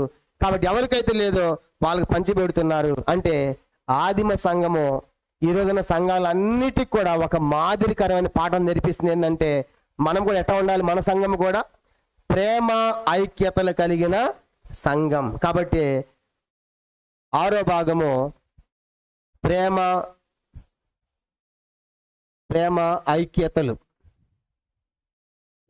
ఐక్యతలు కలిగిన సంఘం. ఆ ప్రేమ వాళ్ళు క్రియల్లో చూపించారు, మాటల్లో కాదు. చెప్పండి, ఏంటంటే ఆ ప్రేమ మాటల్లో కాదు, విశ్వాసం మాటల్లో కాదు. కనుక ఎంత ప్రేమ అంటే అందరు ఏకాత్మ ఏక హృదయం అందరు దమ్మి ఒక దగ్గర పెట్టి సమిష్టిగా ఉండి మనము యేసు యొక్క పునరుత్థానం ప్రకటించాలని తీర్మానం చేసుకున్నారు. అంత మాత్రమే కాదు, ఎవరికైతే లేవో వాళ్ళందరూ కూడా లేని వారికి పంచారు, సమానంగా తీసుకున్నారు. కాబట్టి ఆ సంఘం మనకు ప్రేమ ఐక్యతలు కలిగిన సంఘముగా మనకు కనబడుతుంది. ప్రేమ కలిగిన సంఘము, విశ్వాసం కలిగిన సంఘము, సమర్పణ కలిగిన సంఘము, ఇలా ఎన్నో చెప్పొచ్చు. ఎందుకంటే తమకు తాము స్వచ్ఛందంగా ముందుకొచ్చి ఇస్తారు అపోస్తలులకి. ఎందుకంటే మరి ఇప్పుడు ప్రపంచం అంతటి వెళ్ళాలి సువార్తకి. సువార్త పోవాలంటే ఒకటికి ఎక్కడి నుంచి వస్తాయి? ఎంత ఖర్చు ఉంటుంది? ఇప్పుడు వీళ్ళు యెరూషలేములో కదా, ఎక్కడి దాకా పోవాలని చెప్పేసి వారు ఎక్కడి దాకా వెళ్ళాలి? వీడు భూతి గంతాల దాకా వెళ్ళాలి. మరి సువార్త చేయాలంటే ఒట్టొట్టిగా అయ్యే పనైనా దానికి ఎంత ఖర్చు ఉంటుంది? కానీ ఇప్పుడు ఏం చేస్తున్నారు వాళ్ళు? ఆ యూదులు స్థానికంగా ఉన్నటువంటి వారు వాళ్ళ భూములు వాళ్ళ ఇండ్లు అమ్మి ఎందుకు అమ్ముతున్నారంటే యేసు యొక్క పునరుత్థానం ఏం చేయాలి? ప్రకటించాలి. ఇది మా గురి. కాబట్టి అది ఫైనల్ అల్టిమేట్. ఎందుకంటే అక్కడ మేము సంపాదించుకుంటాం. ఇక్కడ దేవుని కోసం ఎంత ఖర్చు పెడతావో ఇదంతా దేవుని కోసం నీకు పరలోకంలో ఉంటుంది. అందుకన్నాడు, భూమి మీద మీకోసం ధనమును కూర్చుకొనవద్దు. ఇక్కడ చిమ్మెట తుప్పు దొంగలు ఉంటారు కనుక దోచుకుంటారు. కానీ ఎక్కడ కూర్చుకోవాలంట? పరలోకంలో కూర్చుకోవాలి. కానీ మరి ఇప్పుడు వీళ్ళు ఏం చేస్తారంటే ఆదిమ సంఘము భూమి మీద కూర్చుకోలేదు. వాళ్ళు ఎక్కడ కూర్చారు చెప్పండి? వీళ్ళంతా పరలోకానికి మార్గం చేస్తున్నారు. చూసారా? పరలోకం దేవుని యొక్క స్వార్థ కోసము తమ ఇండ్లు భూములు అన్ని సమర్పించి వాళ్ళు మార్గాన్ని పరలోకాన్ని తెరుస్తున్నారు అనేకుల కోసం. ఇక్కడ చాలా మంది మనకి అకౌంట్లు చాలా ఉంటాయి. ఎస్బీఐలో ఉంటుంది, హెచ్డిఎఫ్లో ఉంటుంది, బ్యాంక్ ఆఫ్ ఇండియా అన్నిట్లో అకౌంట్లు ఉంటాయి. మరి పరలోకంలో మనకి అకౌంట్ ఉందా? పరలోకంలో ఏముండాలి మనకి? అకౌంట్. చాలా మంది పరలోకం అసలు అకౌంట్ ఓపెన్ చేయలే. ఇంకా పిల్లికి భిక్షం పెట్టవు, దేవుని సేవ అంటే ముందుకు రావు, సమర్పణ ఉండదు. ఎట్లా నీకు పరలోకం అకౌంట్ ఉంటుంది? పరలోకం అకౌంట్ అంటే ఏంటి? దేవుని సేవకు ఖర్చు పెట్టడమే. ఇప్పుడు అధికారులు చేసిన పని. కాబట్టి వాళ్ళ భూములు ఇండ్లు దేనికోసం అమ్ముతున్నారు? అపోస్తుల కోసమా? కాదు. కనుక వాళ్ళ దగ్గర పెట్టి వీడి ద్వారా మీరు సేవ చేయండి అని చెప్పేసి పరలోకానికి అకౌంట్ వాళ్ళు ట్రాన్స్ఫర్ చేసుకున్నారు. ఇక్కడ అకౌంట్ పరలోకానికి ట్రాన్స్ఫర్ అవటం అంటే అర్థం ఏంటంటే దేవుని సేవ కొరకు నువ్వు ఎంత ఖర్చు పెడుతున్నావో అదంతా నీకు అక్కడ అకౌంట్ ఉండదు పరలోకంలో. ఇక్కడ ఏమీ లేదు. ఇక్కడ చాలా మందికి అకౌంట్లు ఉంటాయి, కానీ అక్కడ ఏమి అకౌంట్ లేదు. అడగలే నిల్ బ్యాలెన్స్గా మనం ఉండకూడదు. అందుకే మనం ఏం చేయాలి చెప్పండి? మన అకౌంట్ని ట్రాన్స్ఫర్ చేయాలి. దేవుడు నీకు ఎంతో ఇస్తున్నాడు, ఎంతో సమృద్ధిలో ఉన్నావు. దేవుని సేవకి ఎంతో కొరత ఉంది, అవసరత ఉంది, అక్కర ఉంది, పరిశుద్ధులు ఉన్నారు. అపోస్తలులు మనం చూస్తాము. ఆ సంఘం ఎట్లా ఉండదండి? మేము ముందున్న దినాల్లో ఎక్కడ పేదలు ఉన్నారు వాళ్ళకి సంఘం సహాయం పంపించింది సంఘం. కనుక అప్పుడు ఈ సంఘం పంపిస్తుంది. కనుక అధికమైనటువంటి సంఘము పేదల దగ్గరికి సహాయం పంపిస్తారు. అలాగో ఆరంభ సంఘము అంత ప్రేమ ఐక్యత కలిగిన సంఘముగా కొనసాగింది. ఈనాటికి ఏనాటికి ఎప్పటికి కూడా ఆరంభ సంఘము అందరు కూడా మాదిరే. విశ్వాసంలో కానీ, ప్రేమలో కానీ, సమర్పణలో కానీ అందరికీ మాదిరే. కానీ ఇద్దరు సంఘాలు ఎట్లయిపోయినాయి? ఆ ప్రేమ లేదు, ఆ విశ్వాసం లేదు, ఆ సమర్పణ కూడా లేదు. కనుక చల్లారిపోయాం. కానీ ఆరంభ సంఘం అలా ఉంటే ఈరోజు మనం ఎలా ఉన్నాం? కానీ ఆ రీతిగా సంఘము అభివృద్ధి చెందుతూ ఉంది, అనేకులు చేర్చబడుతూ వచ్చారు. ఇది 4వ అధ్యాయం. కాబట్టి ఈరోజు 4వ అధ్యాయం మనం కంప్లీట్ చేసాము. వచ్చే వారం 5వ అధ్యాయం. 4వ అధ్యాయం చెప్పండి. మొదటి 3 వచనాలు ఏమని చెప్పండి? సత్యానికి ఎదిరింపు ఇప్పుడు ఎప్పటికి ఉంటుంది. కారణం ఏంటంటే వాళ్ళు ఎక్కడున్నారు? మతములో ఉన్నారు. యోధ మతం ఉన్నారు కాబట్టి వ్యతిరేకిస్తున్నారు. రెండోది మనం చూసాము, ఎన్ని అభ్యంతరాలున్నా సంఘం విస్తరణ మాత్రము ఆగడంలో, ఎన్ని బిల్లు ప్రవేశపెట్టినా, ఎన్ని యాంటీ కరెన్సీ బిల్లు తెచ్చినా సంఘ విస్తరణ ఎవరు ఆపలేరు క్రైస్తవ విషయము మనం గుర్తుపెట్టుకుంటాం. ఎందుకంటే 5,000 మంది ఒకసారి మారుమనసు పొందారు. అందుమాత్రమే. నెక్స్ట్ ఏంటంటే మనము అధికారులైన ప్రధానులు ఎవరి దగ్గర నిలబడ్డా సరే మనం వాళ్ళకి ఏం చెప్పాలి? రక్షణ స్వస్థే కాదు, ఏం చెప్పాలంటే స్వస్థతో పాటు రక్షణ కూడా చెప్పాలి. ఆయన దగ్గరికి రావాలి, ఆయనే పునాదని, ఆయన నామని ప్రకటించాలి. కనుక అందరూ కూడా ఆ పునాదికి తీసుకొని రావాలి. తర్వాత నెక్స్ట్ ఏం చేశారంటే వాళ్ళు అది సభల ముందు అధికారం నిలబడినప్పుడు కూడా ఏ మాత్రం భయపడకుండా, జంకకుండా, బెడేయకుండా, జడేయకుండా ధైర్యం ఏం చేశారు చెప్పండి? సువార్త బోధించారు. మేము చెప్పకుండా ఉండలేం, మీరు ఏమైనా చేయండి అని చెప్పేసి మొండి ధైర్యంతో వాళ్ళు స్వాత ప్రకటించారు. కాబట్టి ధైర్యం పొందిన శిష్యులు. కాబట్టి మనం కూడా ఈ లోకంలో ఎప్పుడైతే పరిశుద్ధ ఆత్మ నింపబడతామో ఆ ధైర్యం దేవుడే ఇస్తాడు. కాబట్టి అలా ధైర్యం బోధించారు. అసలు బయటకు వచ్చిన తర్వాత సజనుల దగ్గరికి వెళ్ళి వాళ్ళతో కలిసి దేవుని ఆరాధించి దానికి ప్రార్థన చేస్తున్నారు. ఏమనంటే సమస్యలు రావద్దని కాదు, చెప్పండి, సమస్యల్లో నుంచి మనము విడుదల పొందాలి, మాకు ధైర్యం దయచేయని చెప్పేసి ప్రార్థన చేసినప్పుడు దేవుడు భూకంపాన్ని తీసుకొచ్చాడు. కదిలింది. అర్థం ఏంటంటే నేను మీతో ఉన్నానని. కాబట్టి వాళ్ళు ఏం పొందారు?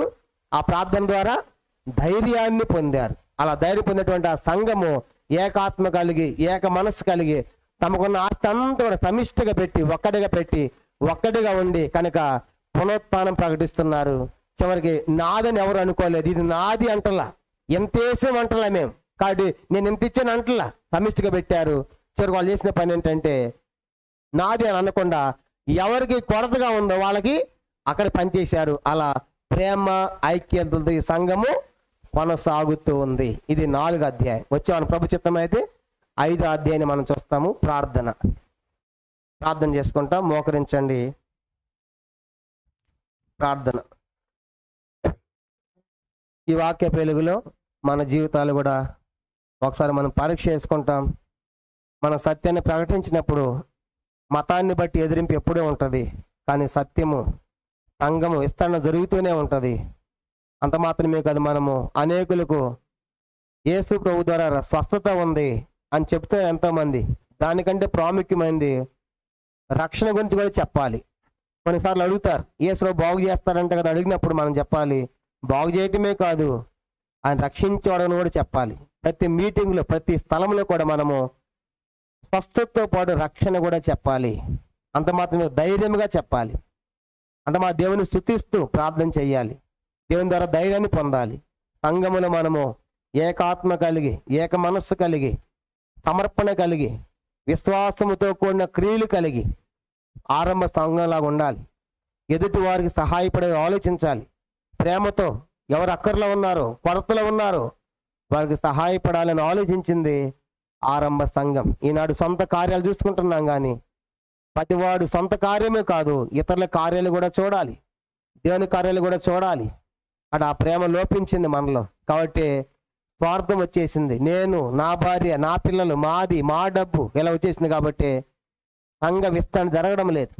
కాబట్టి ఆనాడాలు అపోస్తలుల పాదాలు పెట్టారు. కారణము ఆయన పునరుత్థానాన్ని ప్రకటించడానికి. కాబట్టి ప్రభు, నేను కూడా సంఘంలో ప్రేమ ఐక్యతలతో ఉండాలి. కాబట్టి క్రియలతో కొన్ని విశ్వాసం ఉండాలి, ప్రేమతో కొన్ని సమర్పణ ఉండాలి. స్వచ్ఛందంగా తమ్మును తామే సమర్పించుకోవాలి దేవుని ఇంట్లో పనుల కోసం. నాకెందుకు అనుకుంటే ఆ పని అక్కడే ఉంటుంది, ఆ కార్యం అక్కడే ఆగిపోయింది. దేవునితో మాట్లాడుతున్నాడు. దేవుని ఇంటిలో ఏ పని ఉందో డబ్బే కాదు, కొన్నిసార్లు చేయవలసిన పనులు కూడా ఉంటాయి దేవుని మందిరంలో. కాబట్టి నాకెందుకులని ఎవరి కాళ్ళు వెళ్ళిపోతే దేవుని ఇంట్లో ఆ పని ఎవరు చేయాలి? కాబట్టి అలా ఉండకూడదు మనం. కాబట్టి నాకెందుకు అనుకుంటే సేవ జరగదు. నేనున్నాను అని చెప్పాలి యెషయాలాగా. అలా తీర్మానం చేసుకుంటాం. ఒక మంచి తీర్మానంతో ఆరంభ సంఘములాగా మనం అందరము కూడా ఉన్నట్లు పరిశుద్ధాత్మదేవుడు మనందరికీ సహాయం చేయనుగాక. ప్రార్థన. పరలోకమందున్న మా తండ్రి, పరిశుద్ధ దేవ, మీకు స్తోత్రాలు. ఈ దినము అపోస్తలుల కార్యం 4వ అధ్యాయం ధ్యానం చేయగలిగాం. మీకు స్తోత్రాలు చెల్లించుకుంటున్నాం తండ్రి. ఆరంభ సంఘము ఎంత గొప్ప ప్రేమ, ఐక్యత, విశ్వాసంతో, సమర్పణతో ఉన్నదో మేము చూస్తూ వచ్చాం. అపోస్తలులు కూడా ప్రభా సత్యాన్ని ప్రకటించినప్పుడు ఎదిరింపులు ఎదుర్కొని అయినప్పుడు సంఘాన్ని విస్తరింపజేస్తూ వచ్చారు. ఏమాత్రం భయకుండా ధైర్యంతో బోధించారు. ప్రభా ప్రార్థన ద్వారా ధైర్యాన్ని పొందారు. ధైర్యం మా తండ్రి. కాబట్టి మేము కూడా ప్రతి స్థలంలో కూడా భయపడకుండా బలముగా నీ స్వాత ప్రకటించినట్లుగాను మీరు ద్వారాలు తెరవండి. మాకు పరిశుద్ధాత్మ శక్తిని ప్రసాదించి మీ ఆత్మతో నింపి బలమైన పాత్రలుగా మమ్మల్ని అందరూ వాడుకోనండి. కానీ మాకు కలిగిందంతా కూడా సమిష్టిగా ప్రేమతో, సమర్పణతో, విశ్వాసం ఇవన్నీ కూడా క్రియలు మేము చూపించినట్లుగా మీరే మాకు సహాయపడమని, వాక్యాన్ని దీవించని, ముద్రించమని, భవిష్యత్ సేవకి సిద్ధపరచమని వందనాలు చెల్లిస్తూ మీకు అప్పగించుకుంటూ యేసుక్రీస్తు వారి పరిశుద్ధమైన నామములో ప్రార్థించి వేడుకొనిచున్నాము తండ్రి. ఆమేన్. మన తండ్రి అయిన దేవుని ప్రేమయు, కుమారుని యేసుక్రీస్తు వారి కృపయు, పరిశుద్ధాత్మకు అన్యోన్య సహవాసము చేర్చిన మనకును, తను ప్రేమించే వారికి, సకల పరిశుద్ధులకును, చక్కని తిరుమనసు ప్రియబిడలకును ఇప్పుడు ఎల్లప్పుడు సదాకాలము తోడై ఉండును గాక.